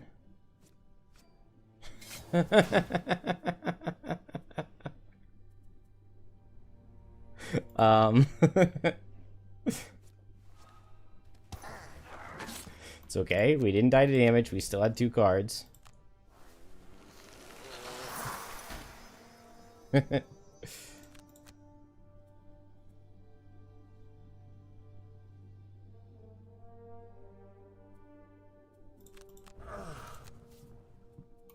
We have cards to lose here.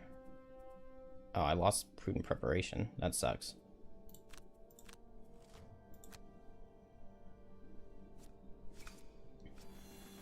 Alright. I missed him twice. He missed me once. Okay. Crit for good measure. And Snowflake never would have died because she had 6 health and he was attacking at disadvantage. And he was only attacking, I think, for 2.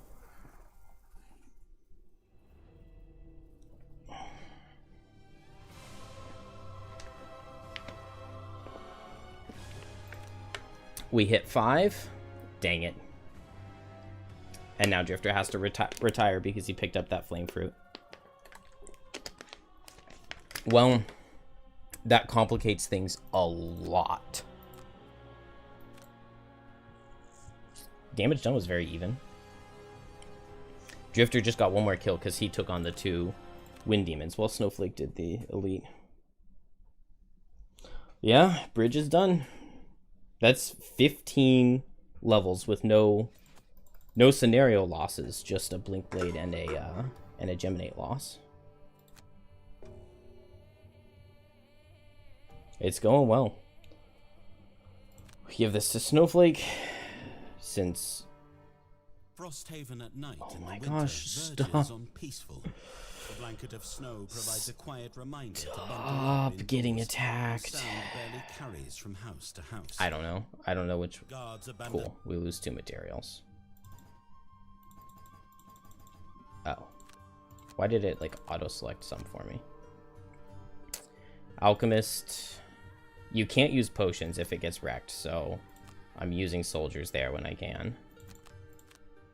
How many more times do we get attacked? I have no soldiers because I just get attacked nonstop. So annoying. Cool. Logging camp is wrecked.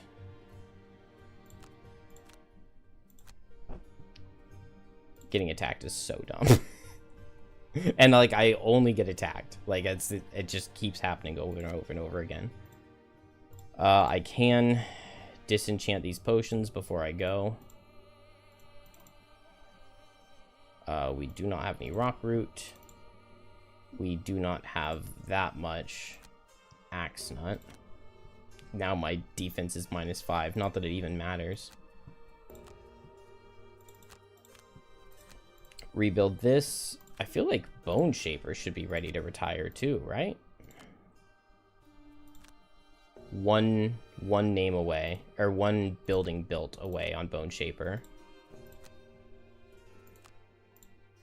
Oh, and this is a new Banner Spear, right? The other Banner Spear already retired. Yeah, this one needs to gain 150 experience from abilities.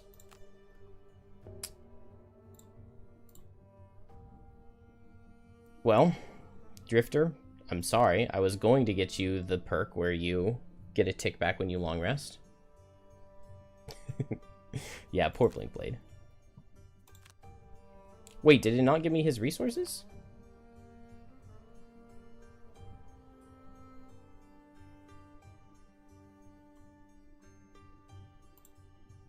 Oh, I could have used his gold to buy metal and hide too. I don't have the required money to train a soldier. Sell a metal and use a metal to train. That's so annoying. I have just nothing. We build a building though, and Bone Shaper retires, which is maybe nice. And we get actually to town level 4, which is kind of crazy. So can we... walls don't give you prosperity. Can we afford either of these upgrades? 6 wood and 6 wood. Oh, but I've got, I don't have the boat. I don't have the climbing gear. There we go. We can build the climbing gear.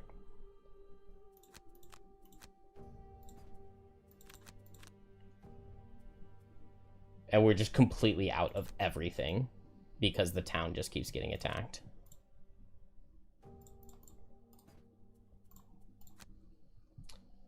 All right.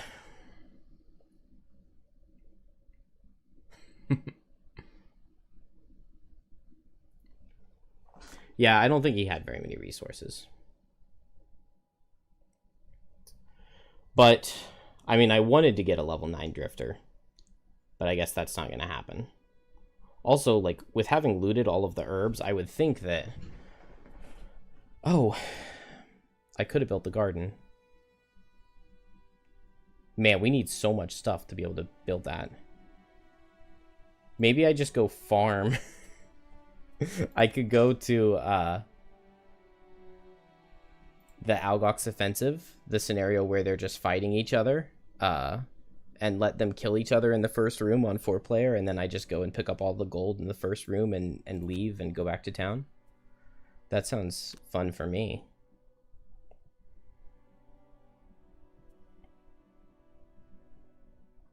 What does Dead Raven sell for? 15. Okay. Well, those were the 2 levels that I was thinking about. We have the elevator, which I don't think sounds too bad. The glowing catacombs, which is a scary level, but maybe isn't the worst. The crystal fields is a relatively easy one. It has arrow vines, so we'll go here, I think. Return to the Aether Outpost and help empower the unstable elements core.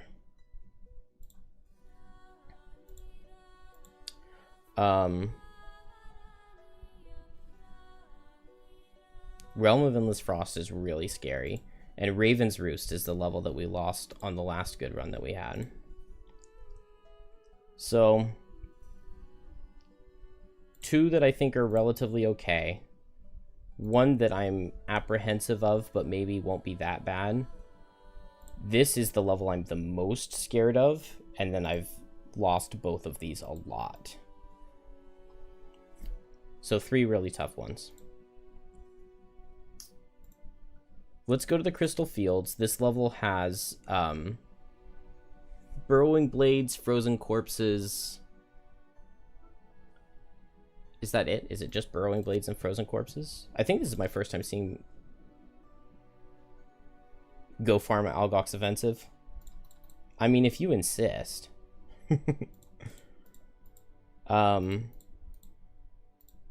Bone Shaper, there's no point in bringing, right? Because she retires as soon as we come back to town. So I guess we just make our new Drifter.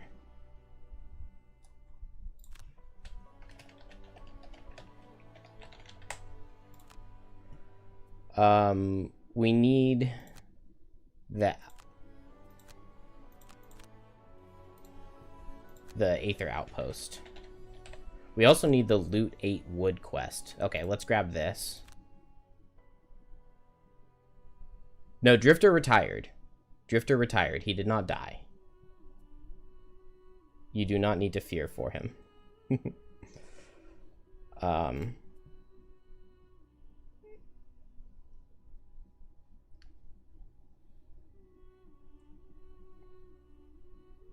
Maybe this Drifter goes ranged. Because now I have enhancements and all that stuff, and ranged enhancements can be pretty good.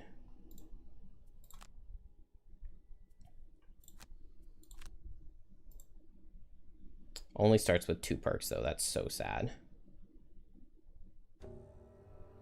I mean, it's gotta be... Oh, it's so sad to start over here.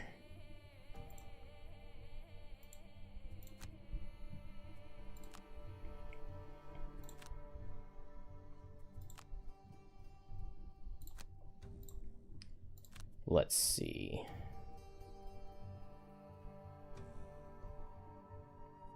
Why is it that, like, every card I look at is good?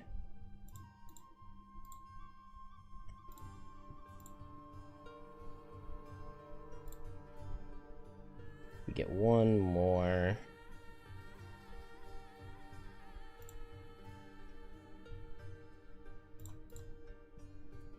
Okay. And we're just going to go get some money real quick. I guess I could try to win this scenario and get battle masteries. I could go for some masteries.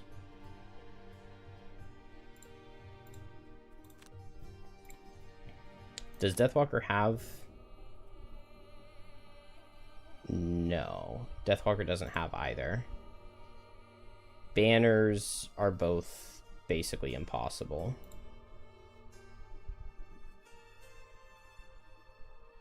Drifters is going to be really hard here.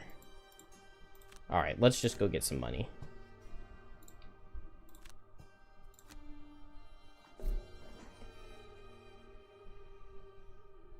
You strong mercenaries. You help. We kill Clovis, right? Yes. We talk him down? You know there's no use trying Okay, to cool. Talking him down. I think we get more hide occasionally. But yeah, I mean, I just have nothing. I need the They'll be tired from the raid. I need the money. Plus, we can get more Arrowvine, which would be really nice. But I'm not scared of the next scenario. It's a pretty easy one, and we can even do some standee limiting in it, which is a cool strategy that does not get used very frequently. This is one of the only scenarios that I can think of where it actually just straight up gives you enough of one type of enemy. It gives you enough burrowing blades that if you just open all the doors early, not enough of them spawn. Because as soon as you open this door,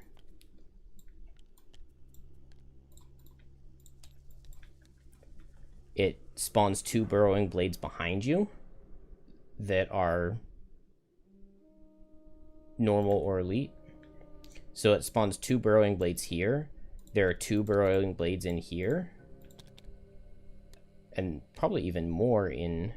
No, only 2.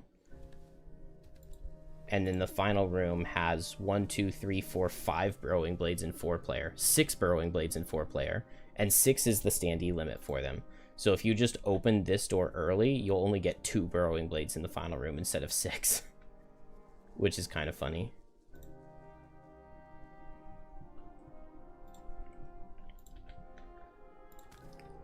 Alright, we just go late and we just kind of sit back.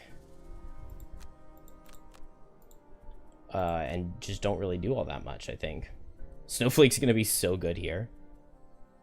A character that should just absolutely never play this level, but Polar Vortex just to just pull things.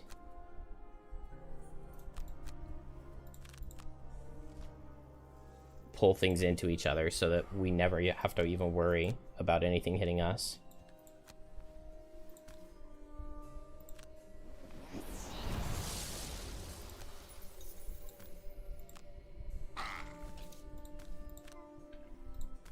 I love Polar Vortex. It's such a good card.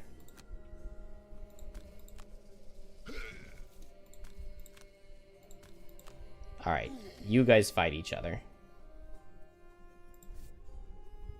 And we'll just sit back and watch.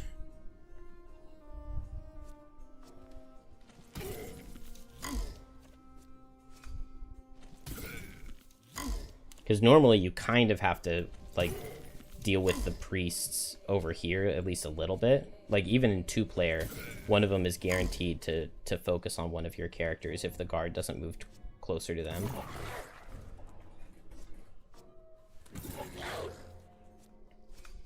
Do I have Lingering Rot on my Deathwalker? Because, like, a Lingering Rot right there looks real good. Generally, I think my preferred level 4 for Snowflake is to go back for either the other level 2. Because I really, really, really like Tornado. Like, it's very hard to not take Birds in a Tempest because this bottom is just so good when it's good. I really, really like Tornado. I think that this card is really, really, really good. I really like both halves of it. And it's not even that expensive to make this a move 4 jump, which is really, really nice to have. And also this wind, I think, is really interesting if you want to do the Whipping Gale bottom, because you need more wind. I've never tried this Whipping Gale bottom because I've just never had enough wind for it. But then, like, at level 4, I think that the Immobilize on Biting Frost can be really nice. And, like, 16 initiative move 4 is good. But I just want the pull on Polar Vortex more. It's so versatile. So, level 4, I go back for either Polar Vortex or Tornado. And I have tried Biting Frost before, but it's just not my favorite.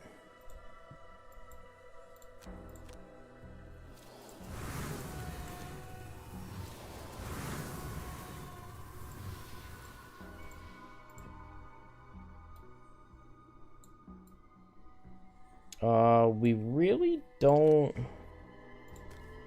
want to do all too much Just help out these guys a little bit.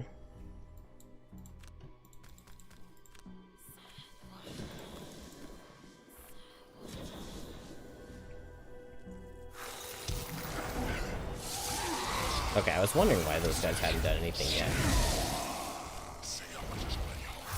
Did the patch change the volume or something? This feels louder than it was before. Like, it's really loud in my ears. Maybe it's just that my headphones were extra loud. So tell me if it's too quiet now. But it seemed extra loud to me.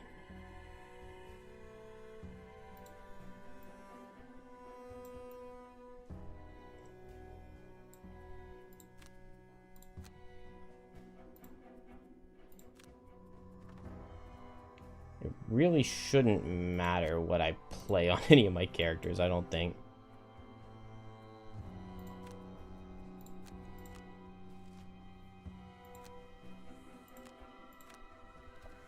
Those disarms might be kind of nice.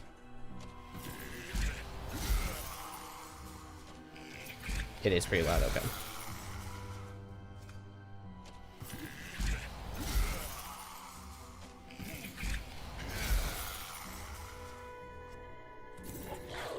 Yeah, I don't think I changed the volume on my headphones, so I'll just blame whatever the most recent patch was. Move this here for a lingering rot. And then I guess I just want to get wounds under the other archers. And maybe the elite here.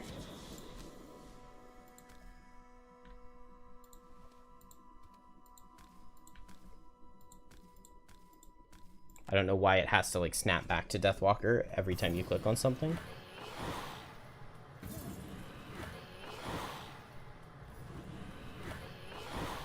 Oh, come on.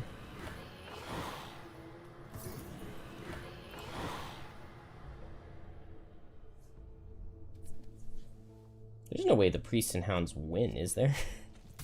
Given that they got those disarms and I give them those poisons.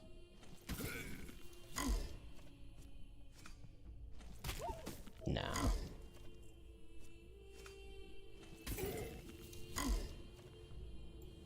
Let's see.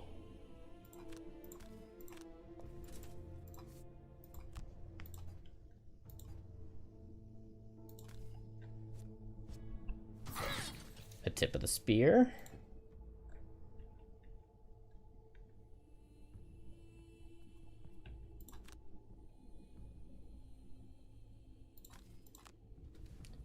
I was thinking I could play the Lifting Gust Lost to get over here, but just placing 2 hazards doesn't sound like it really helps much of anything. And I think if I got a death doing this, it would count. So let's make sure we don't get a death.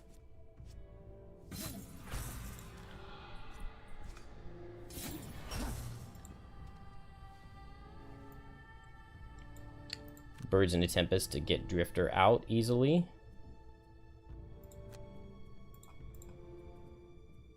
And then just run out on his own. And maybe throw a poison. Anger of the Dead with Fluid Knight.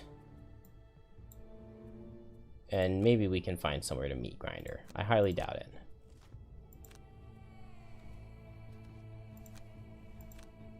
Fast Priests, I don't think it's that bad.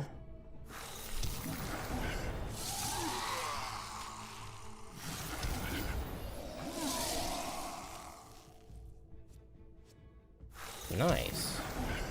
I like seeing that damage.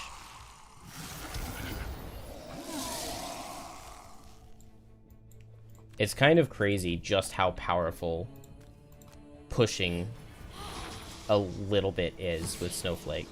Because, like, this is going so much better and so much easier than this level normally does, just because Snowflake Polar Vortexed and pulled these guys in, and then Lifting Gust and pushed one away.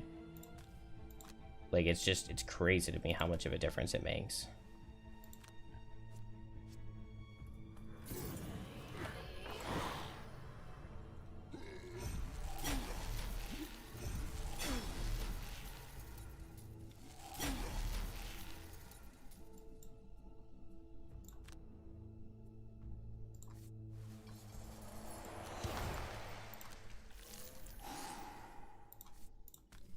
Big damage.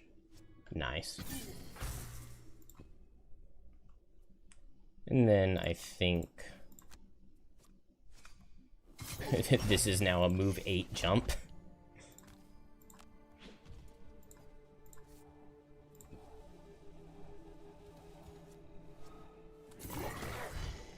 Good wolf. Good wolf. Oh yeah, they did get a lot of curses in their deck just now. Are there gonna be a lot of priests that I have to deal with at the end of this?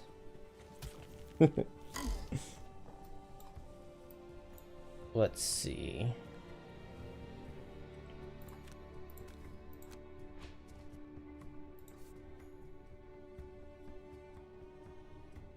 Oh, I guess if I had gone for combined effort, I actually would have been able to get allies in position, wouldn't I? Because this is going to grant a move 4 jump. Oh no, it's still just granted a move 2. I would have thought... Oh, Snowflake doesn't get this Birds in a Tempest boost because it's just allies. That's fine.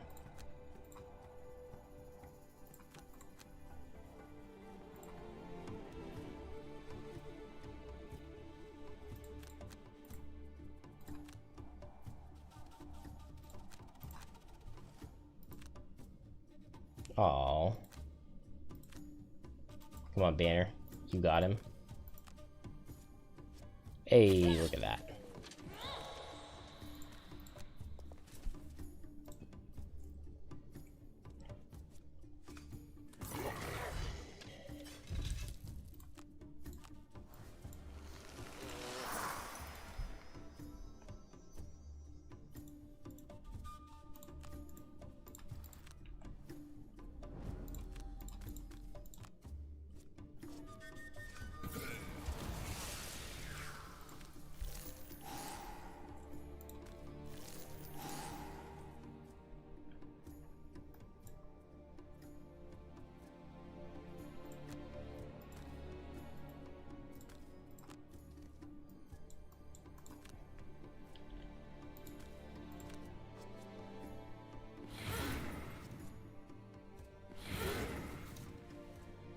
Maybe I shouldn't have hit that archer at all.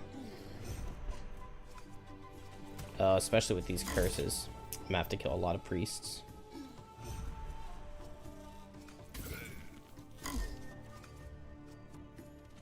Oh no. Alright, it's fine.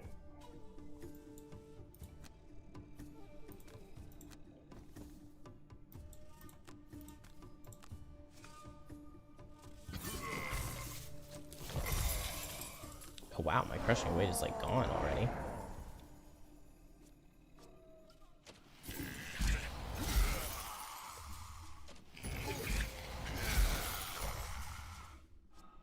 No. Brand new Drifter almost got one shot.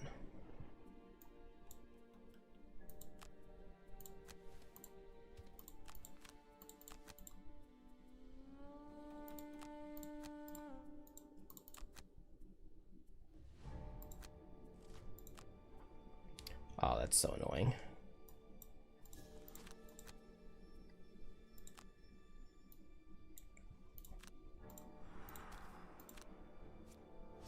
No. Okay, Deathwalker will pick up our first loot bag.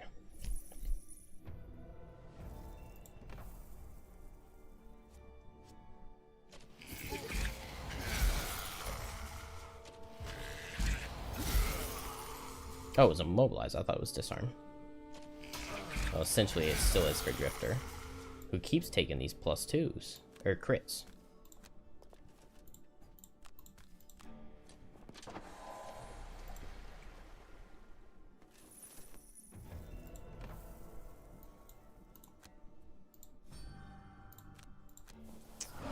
Let's see, we go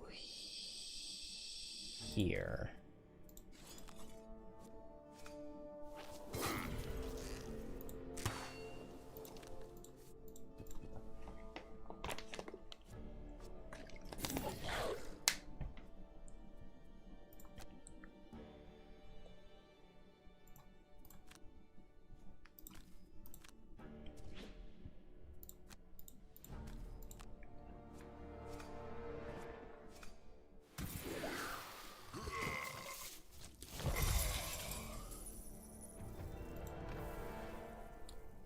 Come on, Archer. Not horrible.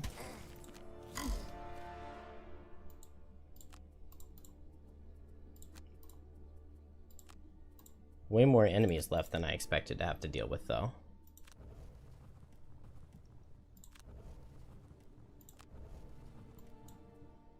Alright, we'll just run over in Javelin. We will just run in Fortitude. Oh, the enhancements stay. It's permanent enhancements. Man, I could have like sold some items on the previous Drifter and gotten another one. That's kind of interesting. I never play with permanent enhancements.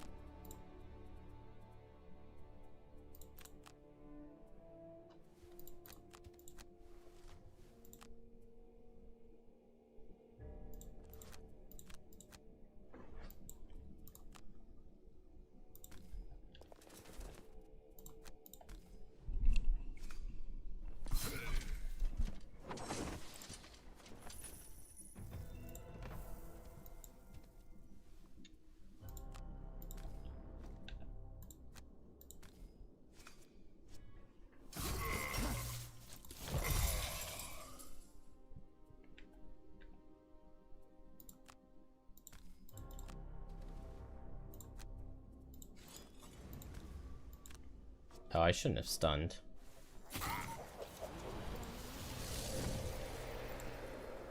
It's fine. The Archer will kill for me.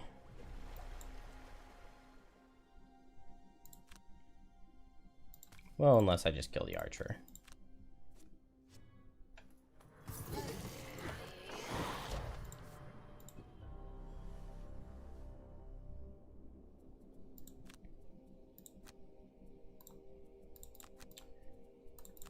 And we just go get money. Oh, come on.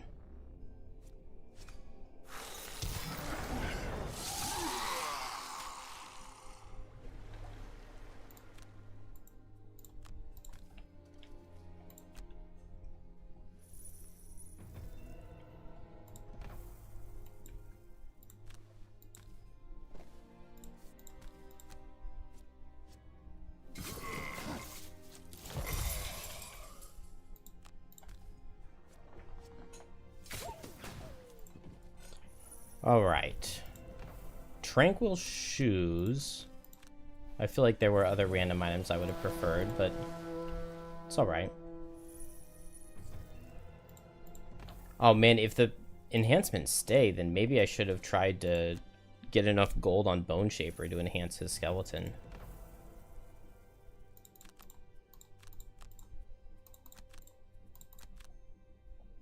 I really want to enhance the birds in a Tempest to enhance their damage, but it's like 125. It's very expensive. But it's a good enhancement. We just did not get the amount of stuff that I was hoping to. Okay, we did get an arrow mine at least.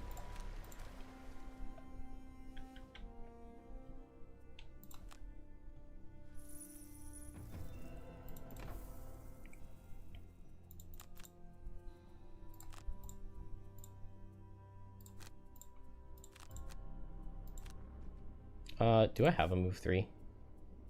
Nope. Whoops.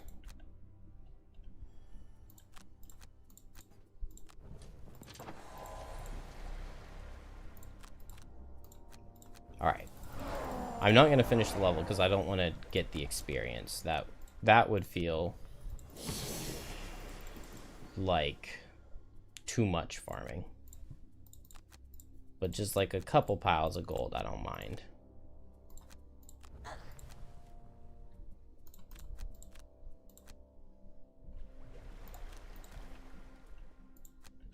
We're not trying to be picky on who it goes to.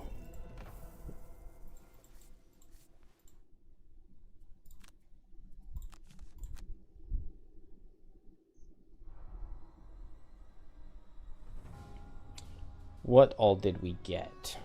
Okay, I did hit 5. we got 12 gold, 4 wood, 3 metal, 3 hide, the tranquil shoes, and we got an arrow vine. It's probably the best thing that we got.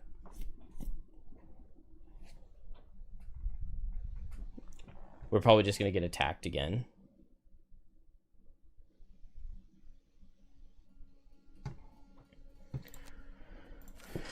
You step down into the crater, Oh, nice. Frosthaven's burned out drinking spot. Oh, we become a monetary partner. Yeah, I mean, that was... We were always just going for some resources. Both Whipping Gale and Shifting Snow, I think, are really good. I think I just take the other one at level 6, so it probably doesn't matter very much here. I think I'll take Shifting Snow for the potential hazard movement and increased hazard generation, and it's a nice fast card. And we'll get out some of these -1s. I don't know. I kind of like the strengthen an ally more. And, like, if we're attacking at advantage... Because Snowflake really just does, like, 2 big AoE attacks throughout a whole scenario. And if we're attacking at advantage, then it makes it a lot easier to draw those. Like, getting rid of the -1s doesn't help. And now... Bone Shaper is ready to retire. Literally nothing on hand. Spent all of it upgrading the town. Good job, Bone Shaper.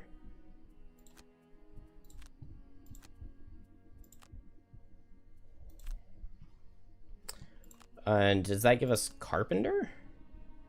Carpenter, Garden, and Inn are all available. I would want the Garden the most.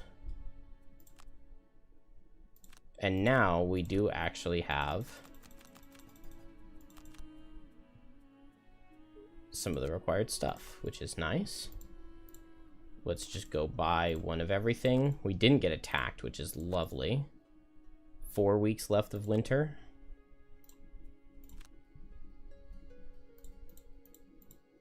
Okay.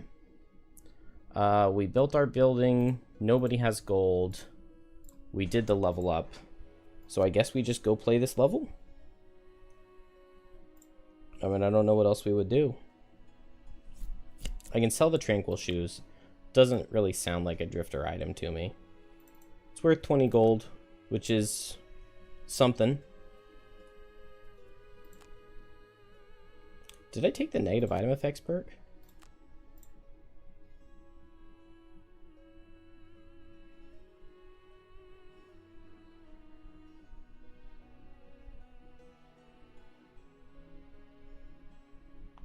What did I take?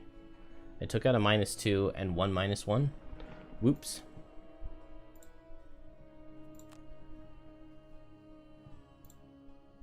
I could get another potion here, but I think I'm going to wait, because I'm probably going to put this arrow vine in the garden. I've been needing that. I don't have very much snow thistle either. We probably can go 4-man this level pretty easily, I think. So let's just bring everybody. 2. Oh, we have the caravan guards now. This level is actually kind of hard, though. This level seems really hard to do deathless. Time to stunt on some nerds. Yeah, let's go do the Crystal Fields. This is definitely one of the easier levels.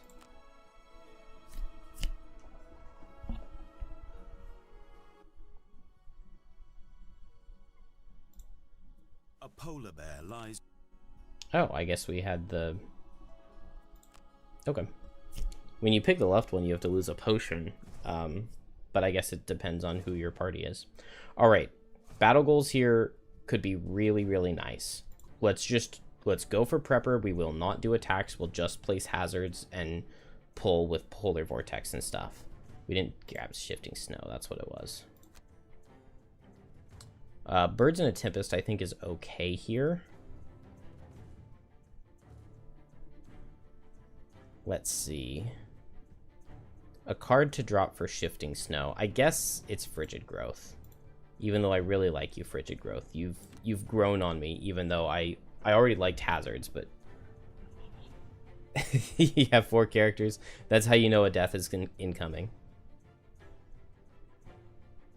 Be the first to kill a monster. Never attack an enemy who's already gone. Only take long rests. Target an ally. End at full health. Move no more than 2 hexes. I can just bring no cards that have more than 2 move. But I also have Birds in a Tempest, and I might mess it up. But let's just not mess it up. We're not going to mess up Slowpoke. Do I have a potion here? Nope, I don't have a potion, so we will be a Prohibitionist. You've been following the trail of crystal.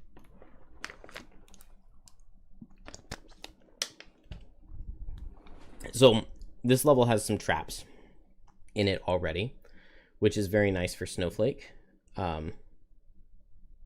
Like, when was the last time we went to a level that I said wasn't really nice for Snowflake? It's like Snowflake just dominates every level. And Snowflake did so well on the bridge there. This may not be the time to answer this, but if I can make a 7-card class out of cards from all Frosthaven characters, would it be strong?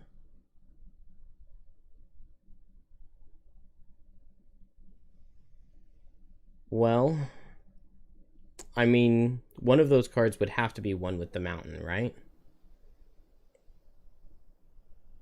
And so if you can pick any 7 cards, I feel like it would have to be super strong, yeah. And yeah, I mean, because if you can just pick like multiple level 9s, it would definitely be very strong, I think. Okay, no attacks in the first 3 rounds. These are 7 damage traps, so like a Polar Vortex just kills this guy, and that's not an attack. Maybe though we'll just go Cold Snap, Shifting Snow, and we'll just wait for everything to come to us. Move no more than 2 hexes. We can play Call to the Abyss top though, which is really nice. Oh no, I don't have the teleport. Oh man.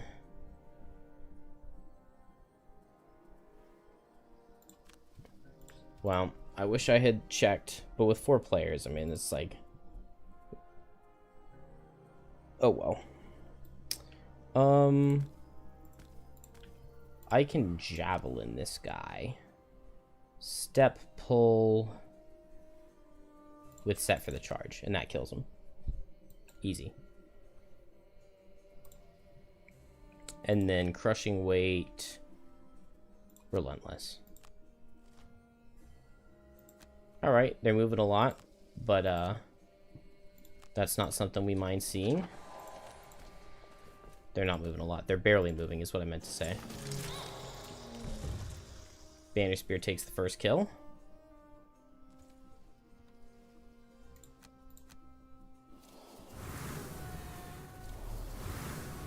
I've always felt like this level was pretty under-tuned.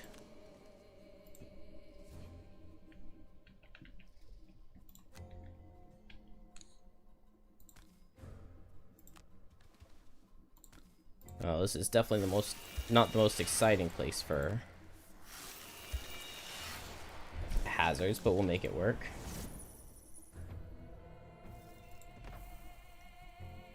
$8 gold, I don't mind. We are just moving and not attacking.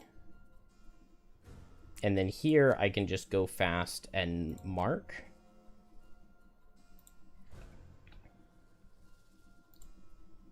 If I'm playing Birds in the Tempest, I'll go super late and move in and hit somebody.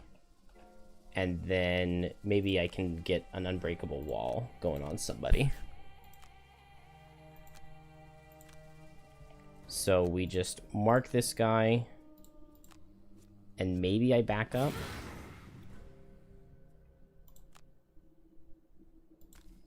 I don't want to go too far because I can only move 2 every turn.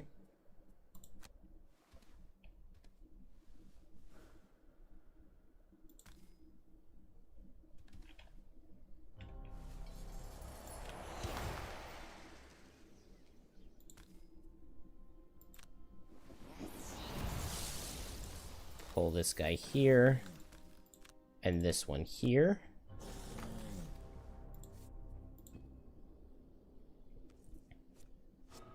Ow.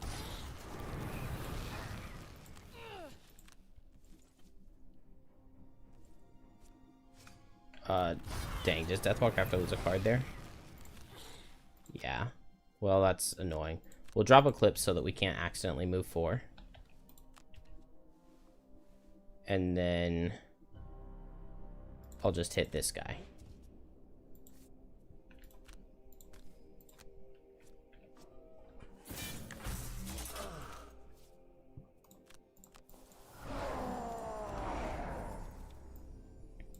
And now, I wish I could get more than 1, but it's just 1 with this Unbreakable Wall, which misses.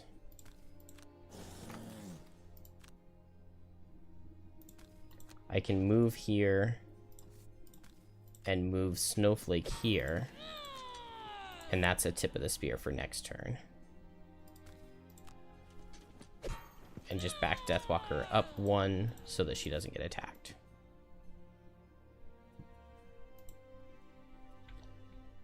This guy's still marked. Let's see. We'll Resolved Courage, Tip of the Spear for good damage. We will heal up and Fortitude. And then I would love to kill this guy if possible without attacking. Which would just mean going after 10 and granting attack. Nice. Then we just go late-ish here. And I guess I can, like, Fluid Knight. With the shadow that I hopefully have.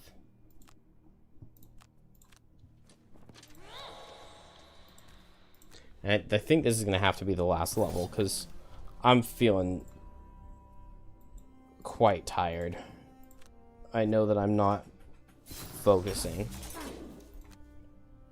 But luckily this shouldn't be a level that needs hyper attention.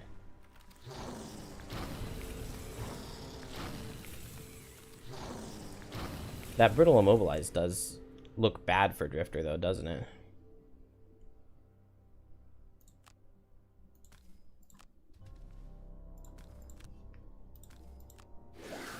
Push this guy in. Tell Drifter to hit him. And he does not get retaliated on, and we get a shadow out. And we did no attacks in the first 3 turns. Then use this shadow to mark this guy.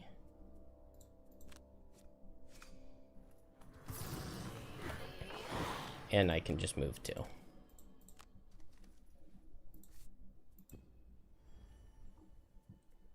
Now I can attack. But I don't have any pulls.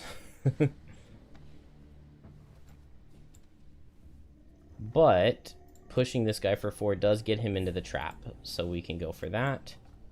Here I can just heal off a Brittle and heal off a Brittle. Here we just go fast. And I guess I hit this guy with a Deflecting Maneuver. And then we'll go not that fast, but kill the guy if he's still marked.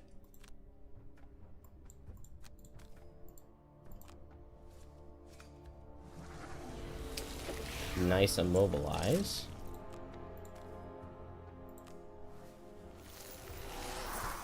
Oh, I can't move forward. Oh well. The wind gives us advantage, which is very nice. hazards are just OP. Like, you don't even have to, like, know what you're doing or really try. You just place them and then you just win.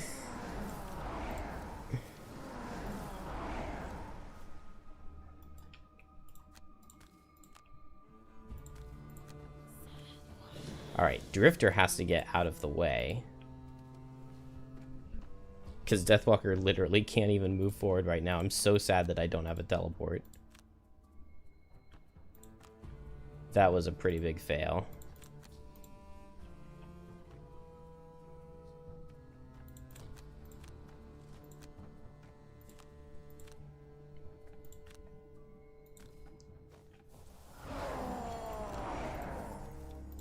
But this first room went swimmingly.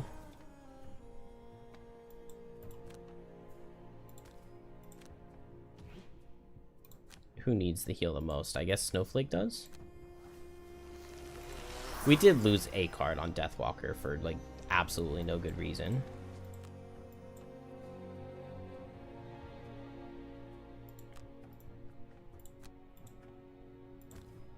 Oh, actually, I want to get this loot.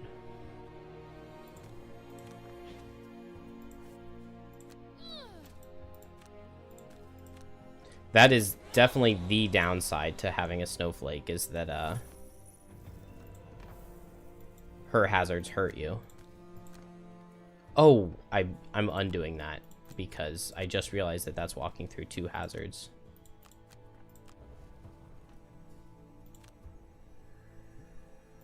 So we will just walk here instead. I want those 2 check marks.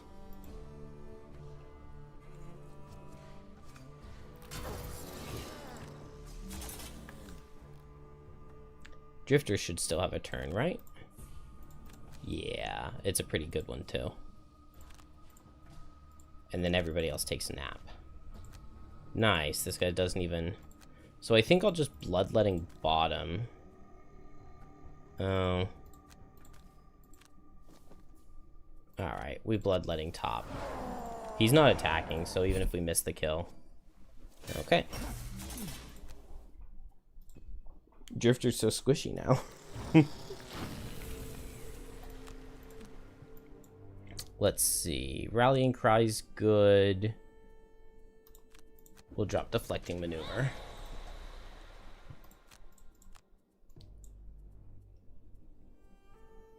And Rest in Shade. Just 1 shadow is so sad. I kind of want to just open both of these doors at once with Lifting Gust. I know it's not a good idea, but I think I'm just gonna do it and I can't be stopped.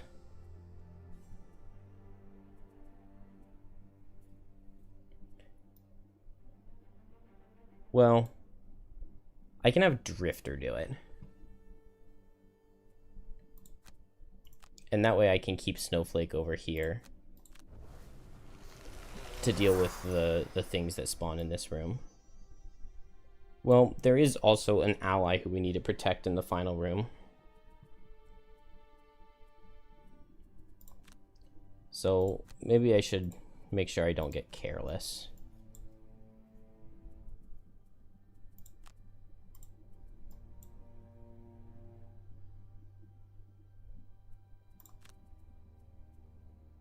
I want to save Javelin. Not much point in playing it right now.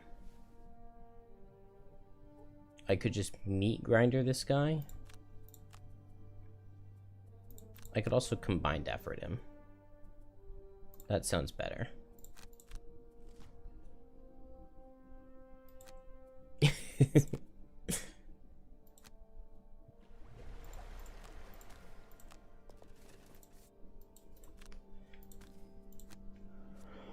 Man, I'm so much more tired today than I have been the past couple days. I don't know why. There's not any particular reason.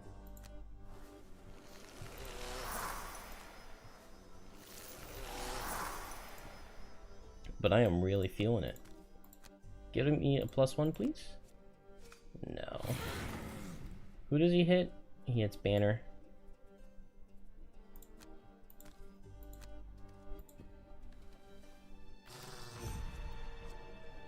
Alright.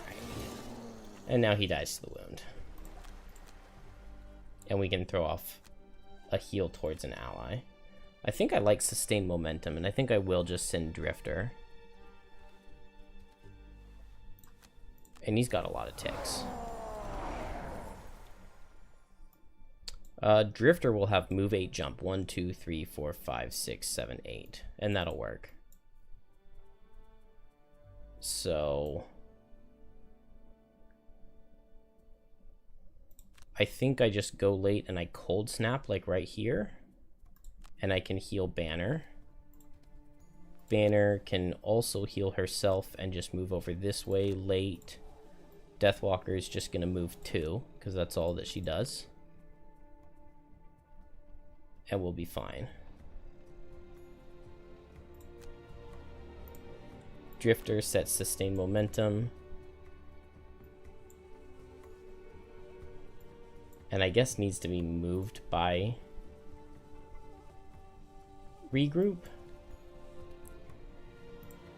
That's fine with me. I just don't get the regenerate, but I'm healthy enough.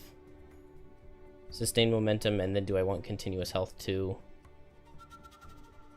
Maybe not. They're both bottoms anyway. So we just need to find a top to play.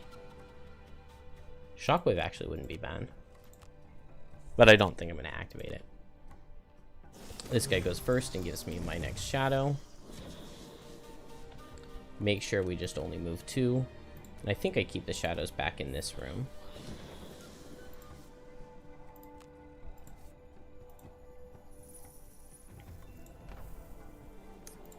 I just move Drifter to the door, but do not open it.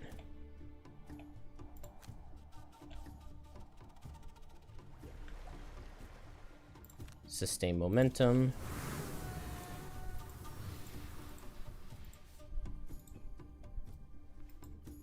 And cold snap here is fine. Doesn't hurt your allies, and now we've got a very nice highway we can use for the guys who will spawn here. And they will both be elite. So Birds in a Tempest with I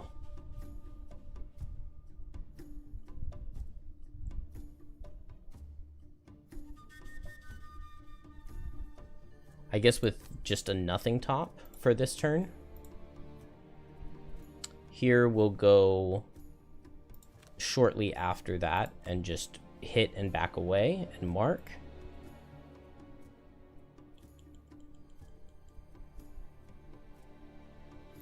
And we'll just see what we can do. Maybe we can get a javelin with like winged shoes, back off, pull.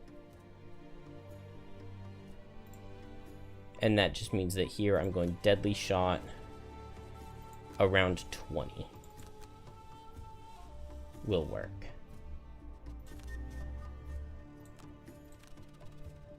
So I'll just go right here.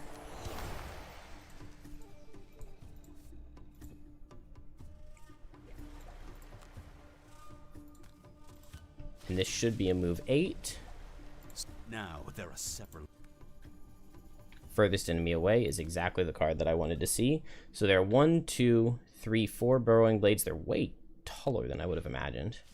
You leap and roll, threading through And the that means that we forest only in get search of 2 shelter. burrowing blades in this room. And so now Drifter just runs over there and helps this Algox win that fight. And he has heals.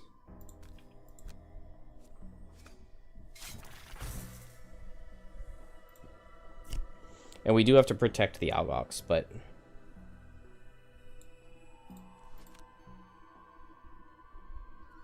it'll be fine. We step here. I didn't need the wing shoes because I had Birds in a Tempest, but oh well. Pull this guy in and meat grinder him.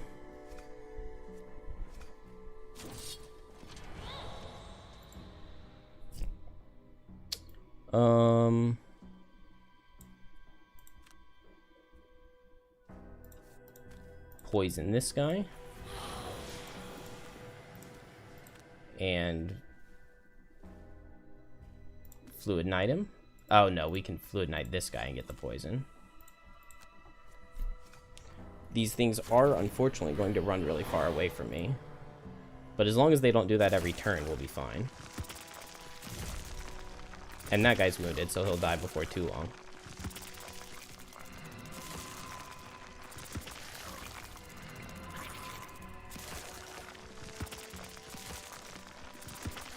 We do have to protect this outbox. Also, Drifter doesn't look like he's in the greatest position, does he? Oh, he gets the Birds in the Tempest, and look at that movement. Wow. Alright, so we heal ourselves in Vile Assault.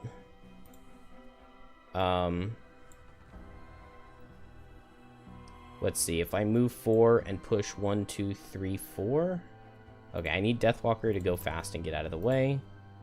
And then here I move 1, 2, 3 and Lifting Gust and push this guy. And he'll have 1 health left.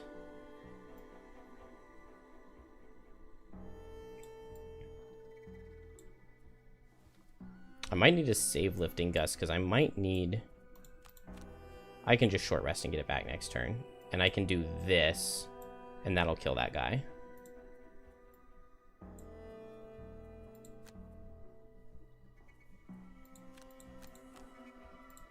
I'm just going to short rest to get a move 4 back on Banner. Regroup is fine to lose. Move 4 and go get some attention for myself. This is really bad for the ally. But I think it's fine. Can I see this? No. Okay, dodged my miss. Well, didn't dodge it, but... heal up. And then I think I just target this guy. Drifter's going to lose some cards here. Okay, I don't want to take the Retaliate, so I double into this guy. Maybe I should have run with my bottom, but I also can't let the Outbox die.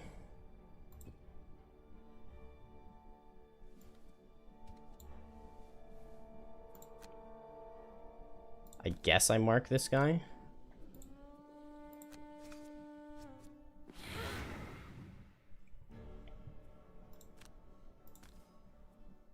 And I just move out of the way.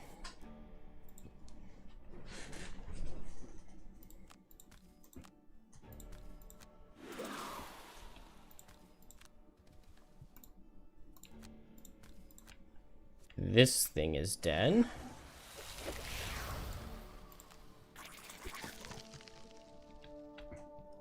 Oh, that put the shadow way over there. Oh well. Kill, kill, kill. Oh, he tried. Alright, Drifter gets hit a lot here, but I think I just Birds in a Tempest to get him out.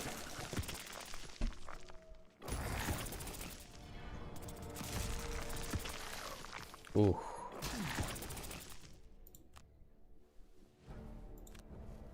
That's not good.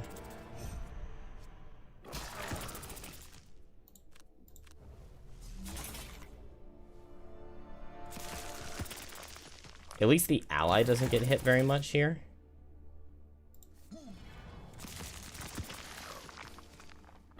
Okay. Drifter survives that one at least. So we definitely short rest to give him a Birds in a Tempest. He will go fast and just no remorse and get himself out. Then we just kill this guy. If I have Birds in a Tempest, then I can just jump over and Meat Grinder. And that'll be good.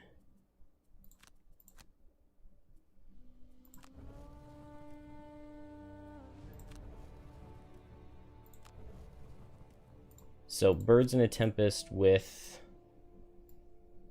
I could Lifting Gust. Do I have Line of Sight? I do have Line of Sight, so I can Crosswinds. to help get Drifter out. And yeah, we're in very good shape.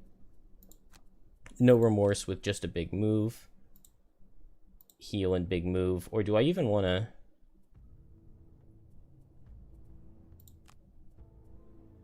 Fortitude and just move with my bottom?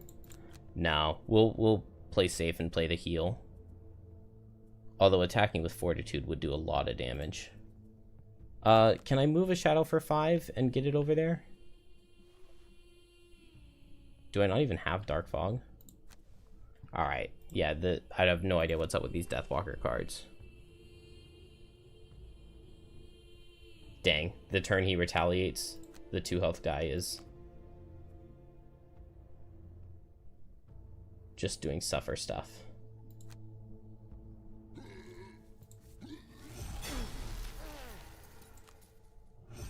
Alright, we Birds in a Tempest.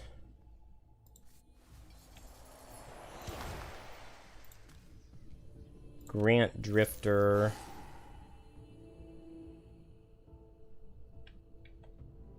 Move here and attack this guy? Or do I want to just get him out?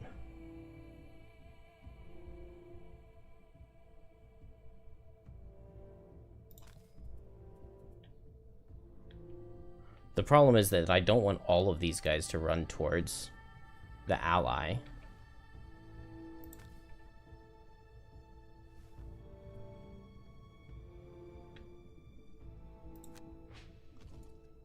I think this is going to be fine. Kill? Ooh. Didn't kill.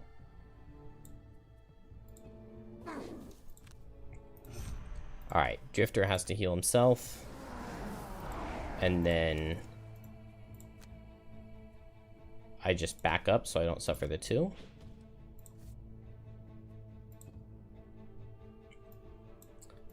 Deathwalker moves shadows.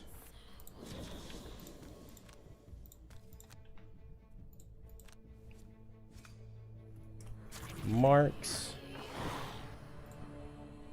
And then now Banner, I can pick where exactly I want to go. Right now, this guy sees 1, 2, 3, 4, 5. He's after the Burrowing Blades, though. So this Burrowing Blade definitely goes here. This one goes here. This one goes here. This guy's already kind of low. This guy would see 1, 2, 3, 4, 5. So if I just come here... I think I just come here. And then this guy comes towards me. We get the Meat Grinder here, which doesn't do any damage, but it will eventually kill. Snowflake will have to heal herself this turn.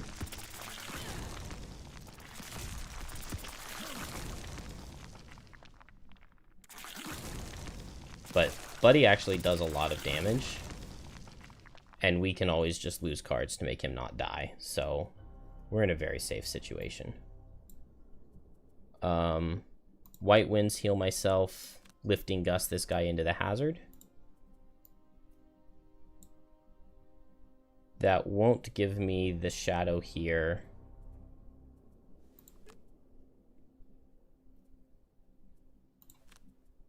So we'll just move 2.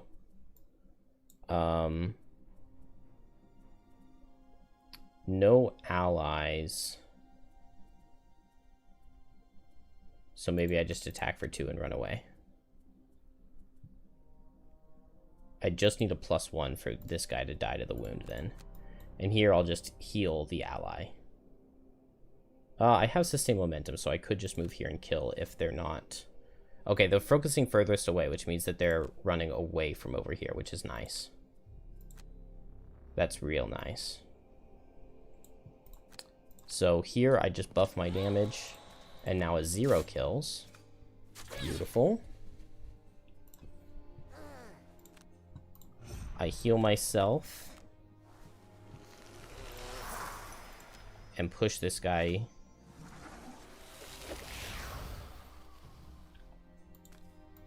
here.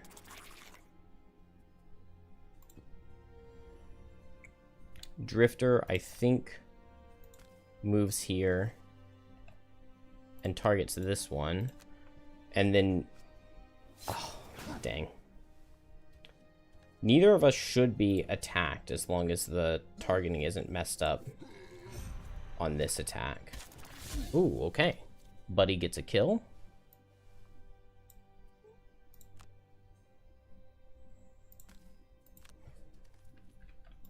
Is this my only shadow? Maybe I should have just sent Deathwalker back for the money.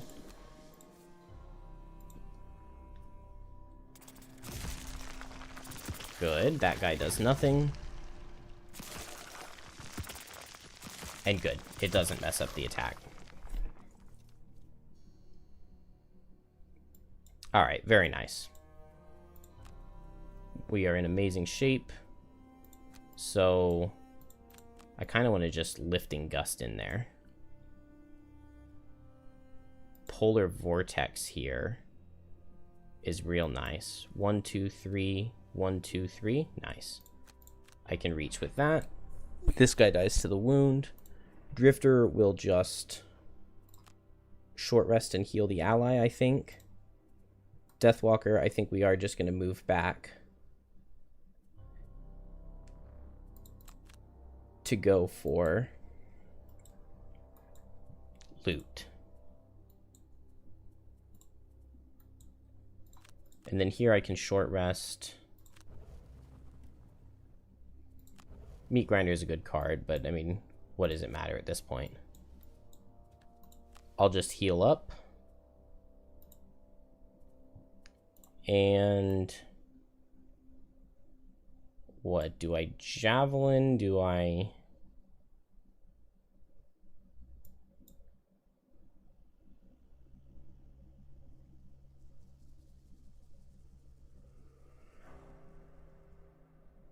can tip of the spear right after 21.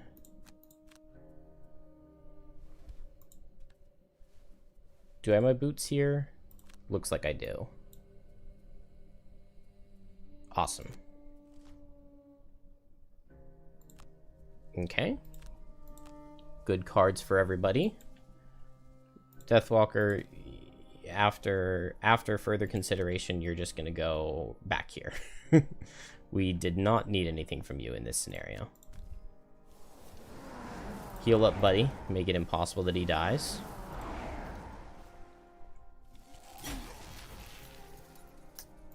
I move forward to this hex. I Polar Vortex this hex. I pull this guy in first, and he dies. I pull this guy in second, and I pull this guy. Oh, I was thinking that I was... Yeah. I pull him there. And then now Banner gets a double tip of the spear. Did that kill? Ooh, good job, Banner. Good job, Banner. And she dodges. And then that guy dies to wound and gives us a shadow. We can maybe use Fluid Knight to teleport over there. Oh, or Deepening Despair. So it'll just be, I guess, Chilling Impact, Cold Snap. That's fine. Unbreakable Wall. Doesn't really matter. Here I'll just short rest and pick up this. And we can never, Drifter can never die. Oh, he was supposed to only take long rests. Oh well.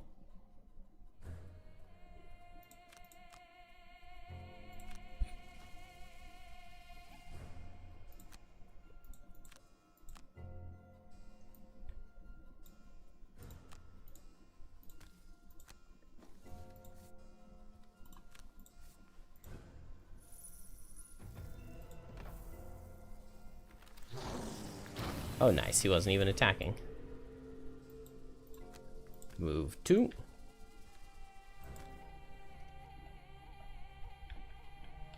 We are taking our time here because we need loot badly. I can't believe how easy this level is. Because I obviously did not play well at all.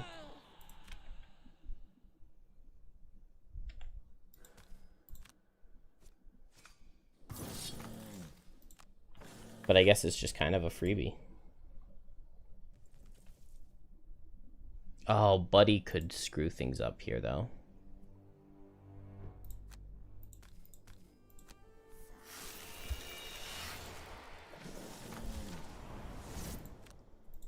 Buddy could kill him before I pick up all the loot. And that would be tragic.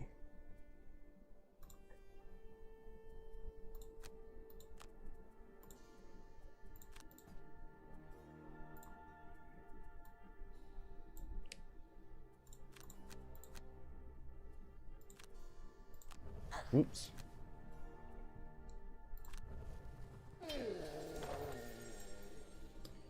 So I just want to...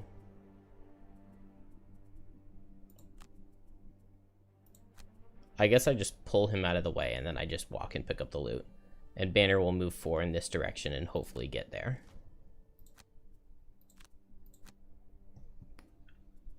Oh, I don't have winged shoes.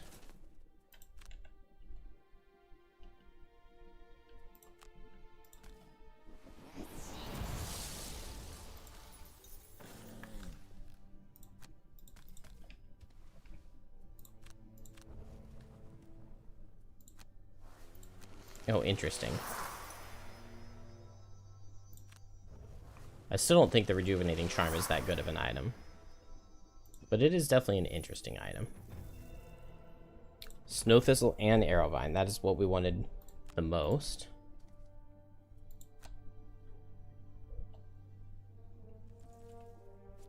No, he kills him. We were going to get 2 loot next turn. Oh well.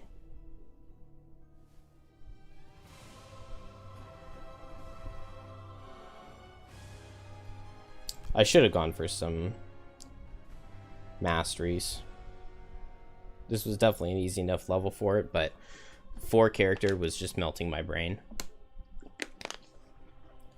I didn't get any of the wood that I needed. What did we get here, though? We got gold, 1 metal, 1 wood. That's sad. But we got 2 of the herbs that we needed the most. And this should be a good stopping point. I can spend my day tomorrow probably planning the Realm of Endless Frost, maybe the Raven's Roost.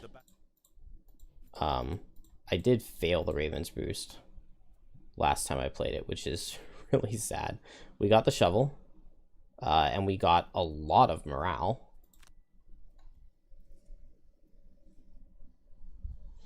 We now have a garden. That's so nice. Joseph the Lion returns, and we get an unhealthy mixture. Had a lot of stuff happen. You know that I support this outpost's guard, but I've done everything I can. Oh, we get to upgrade the barracks, and we have enough money for it. And we finally have an upgraded barracks. And now we can train 2 soldiers? No, still just 1.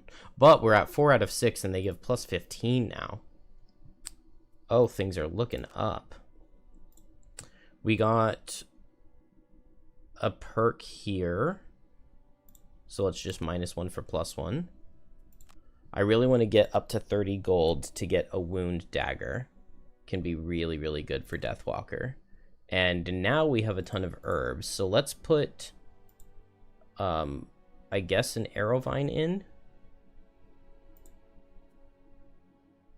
And we'll go ahead and upgrade the garden as well. That's like all of our wood, so let's make sure we buy more.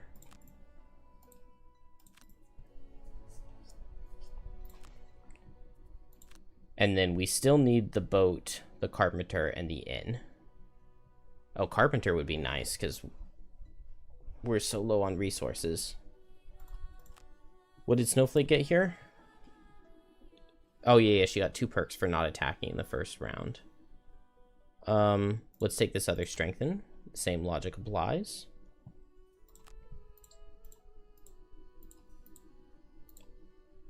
And we're in pretty good shape. A lot of levels to pick from, but now 1, 2, 3, 4, 5, 6, 7, 8, 9, 10, 11, 12, 13, 14, 15, 16, 17 levels completed with no losses.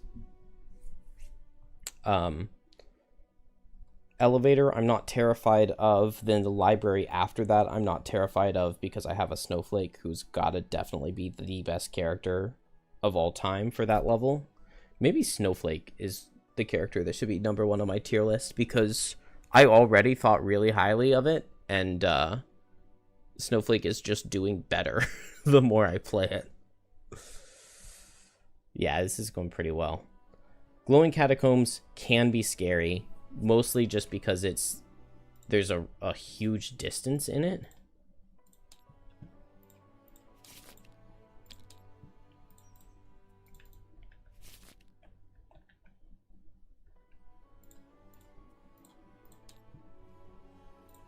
But then this is the last level in this quest line.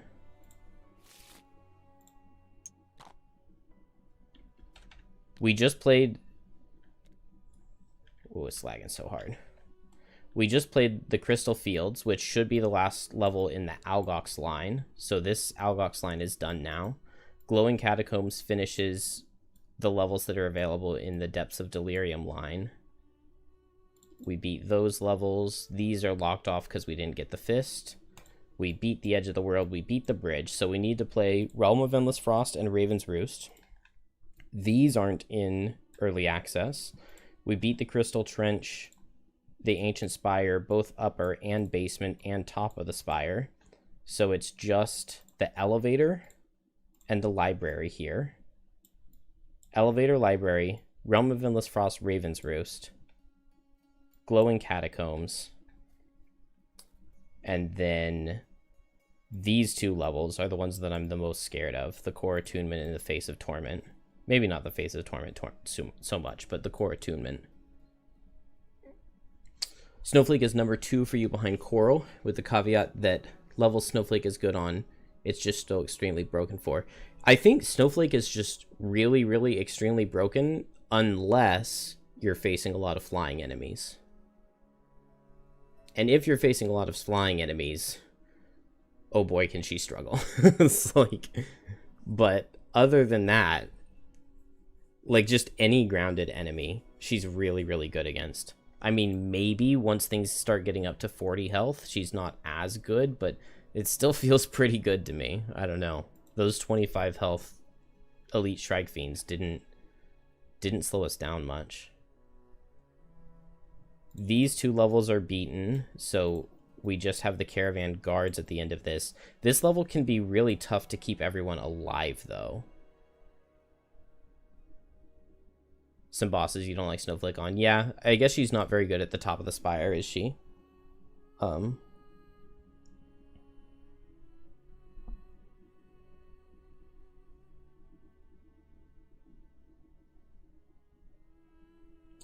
Yeah, that's true. If it's just objectives that don't have infinite spawning, like right next to them, then you can just summon the Birds in a Tempest right next to the objectives, and they'll take it down eventually with their 2 free attack 2s. But also, like, very rarely are there objectives that don't have infinite spawning attached to them. I think, like, Depths of Delirium is one of the few levels. Like, you can open the doors, kill the couple enemies that are in there, and then just leave your summons to take out the altars for you. But summons are really, really good for that in that level. But really not very many levels left to play. 1, 2, 3, 4, 5, 6, 7. Once we get the loot, the wood looted on Drifter. 8, 9, 10. Is that it? And then I think there were 3 random side scenarios. The My Private Empire, the Furious Factory, and the Raised by Wolves. Why is it called the Bridge and why is it hard? Because it has... I have a level loaded, don't I?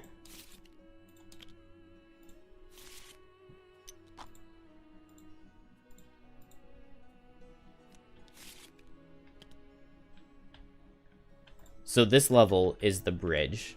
The story beat leading up to it is that you get onto a massive bridge, and there are these like raven bird crow people things, these Shrike Fiends, and they start attacking the bridge, trying to bring the whole bridge down and kill you in the process. And so anytime the monsters can't attack you, if they can't reach you with an attack, then they just attack the bridge. And the bridge itself doesn't have that much health. 2+ level, so like I was playing monster level 5, so that's 7 times 2 is 14 times 2 is 28 health for the bridge. And these guys have a base attack of 6. Or on the level I was playing, they were base attack of 5. And so if they attack the scenario 5 times and crit once, then you can lose. Which means that you have to purposely go in and tank them, but these enemies are immune to poison and wound and disarm and muddle. And so it's just like you hit them and they hit you back, and in general they have way more health and higher base damage than you do.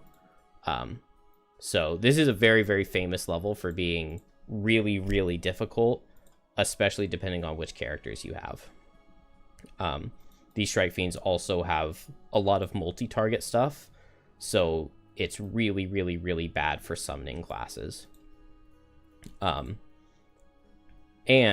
it's even worse when you're playing with more than 2 characters, because if you play 4 characters, then there are 2 Shrike Fiends each. But like when Shrike Fiends get their scariest card, where they go at 10 initiative, with this card at 10 initiative, they get an attack 5, target 2, and range 5 really, really, really fast. But if there's only 1 character here, they're only getting 1 attack 5 off. But if there are 2 characters, because you're playing 3 or 4 player, then now they're getting 2 attack 5s off, and there are 2 Shrike Fiends instead of just 1. So they've quadrupled their damage, but you've only doubled yours. And you're forced to split the party up. Yeah, Banner really, really struggles. The only thing, like when they're lower level, because these are max level Shrike Fiends. I mean, if you're playing it like right as soon as you get there in the campaign, they might just be like 12 health or 3 or 16 health, depending on what level you're playing, and they're not immune to disarm then. So it's possible that Banner can get the reinforcement in position and get a disarm with rallying cry, and then get a pincer movement for an attack for 5. But then after that, you're just, I guess, hoping that like a javelin kills. So you would get attack for 3, attack for 3, attack for 5. And then it would still have 5 health with all zeros. It's... You failed the summit meeting on Tabletop Simulator today. That can be a really, really tough one. I've lost that one before. And also, it doesn't help that the printing of the rules is wrong. And so you have to like go to the FAQ for it. Although it might be fixed in Tabletop Simulator, I'm not sure. But you have to go to the FAQ for it because it tells you to spawn the monsters on the opposite side, which is a little bit easier. I don't know. It's a weird level. And the FAQ, or like the printing of where tokens C and D are, or whatever it is, made me always a little peeved at the level. It's fixed on Tabletop Simulator, yeah. You lost on the last turn because you had to burn cards to damage. Yeah. I don't know. This is... I really don't like this whole quest line. There's just not really any good stuff. The boss fight is really sad because like this setting worked really well for an early game boss fight right after a forced link scenario, and there were the 2 different sides fighting each other and you had to pick which class to unlock. It was like so cool and exciting, but to just go back to the exact same scenario and like now you just attack a chandelier at the end is disappointing. And then the fleeting permanence level is kind of annoying because it's all about like looting a body. I do like the living glacier. This is a pretty cool level. Dead Pass is weird. Yeah, both of the War of the Spire levels are... well, War of the Spire B is absolutely horrendously painful. Painfully horrendously difficult. War of the Spire A is also pretty hard, but it's also really easy to cheese. A level 1 snowflake in 2-player wins the scenario by itself on turn 1. Not by itself. You need an ally who has like a move 6 and an attack for 4. But if you have that, then Snowflake wins. The speedrun beats this level in 1 turn with a brand new level 1 character, which is satisfying. But then like Carrion Ridge isn't that good of a level, but 39 Corrupted Camp is a level that everybody has to play. Like, it's a insanely hard but fun level to figure out. And then the Call of the Harbinger boss fight is really good. And then over here, I think all of these levels are pretty good.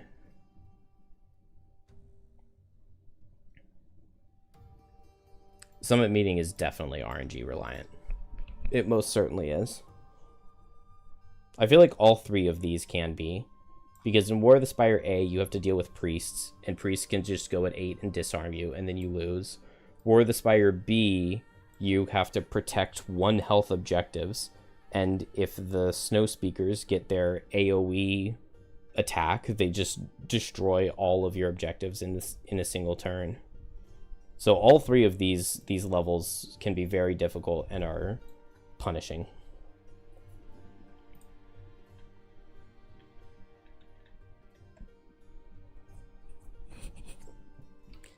Anyway, that is it for me.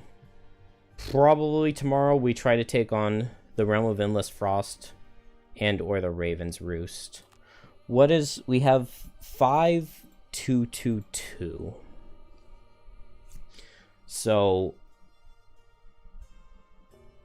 I can do a 5 and a 2, and that puts us just below 8, which would be an average party level of 4. Which is monster level 5. So I can 2-man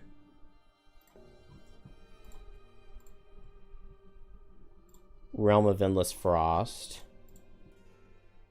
50 health on the boss. Snowflake can definitely deal with that. Okay, so we just go at this level with Snowflake. But the problem is the objective in the second room.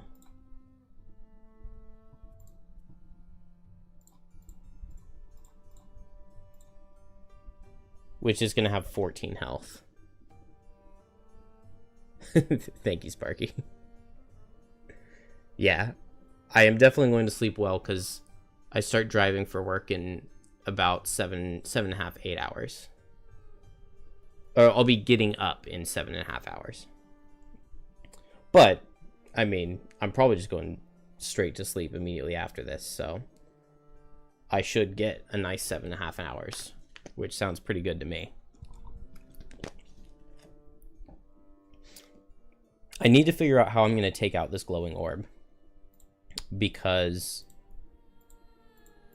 I guess if it's Drifter Snowflake, they both have high base health. And so I don't have to worry too much about suffering 2 damage every time I attack the thing. Banner Spear just doesn't sound amazing. Yeah, we'll figure it out tomorrow. Good night, everybody. Thanks for watching.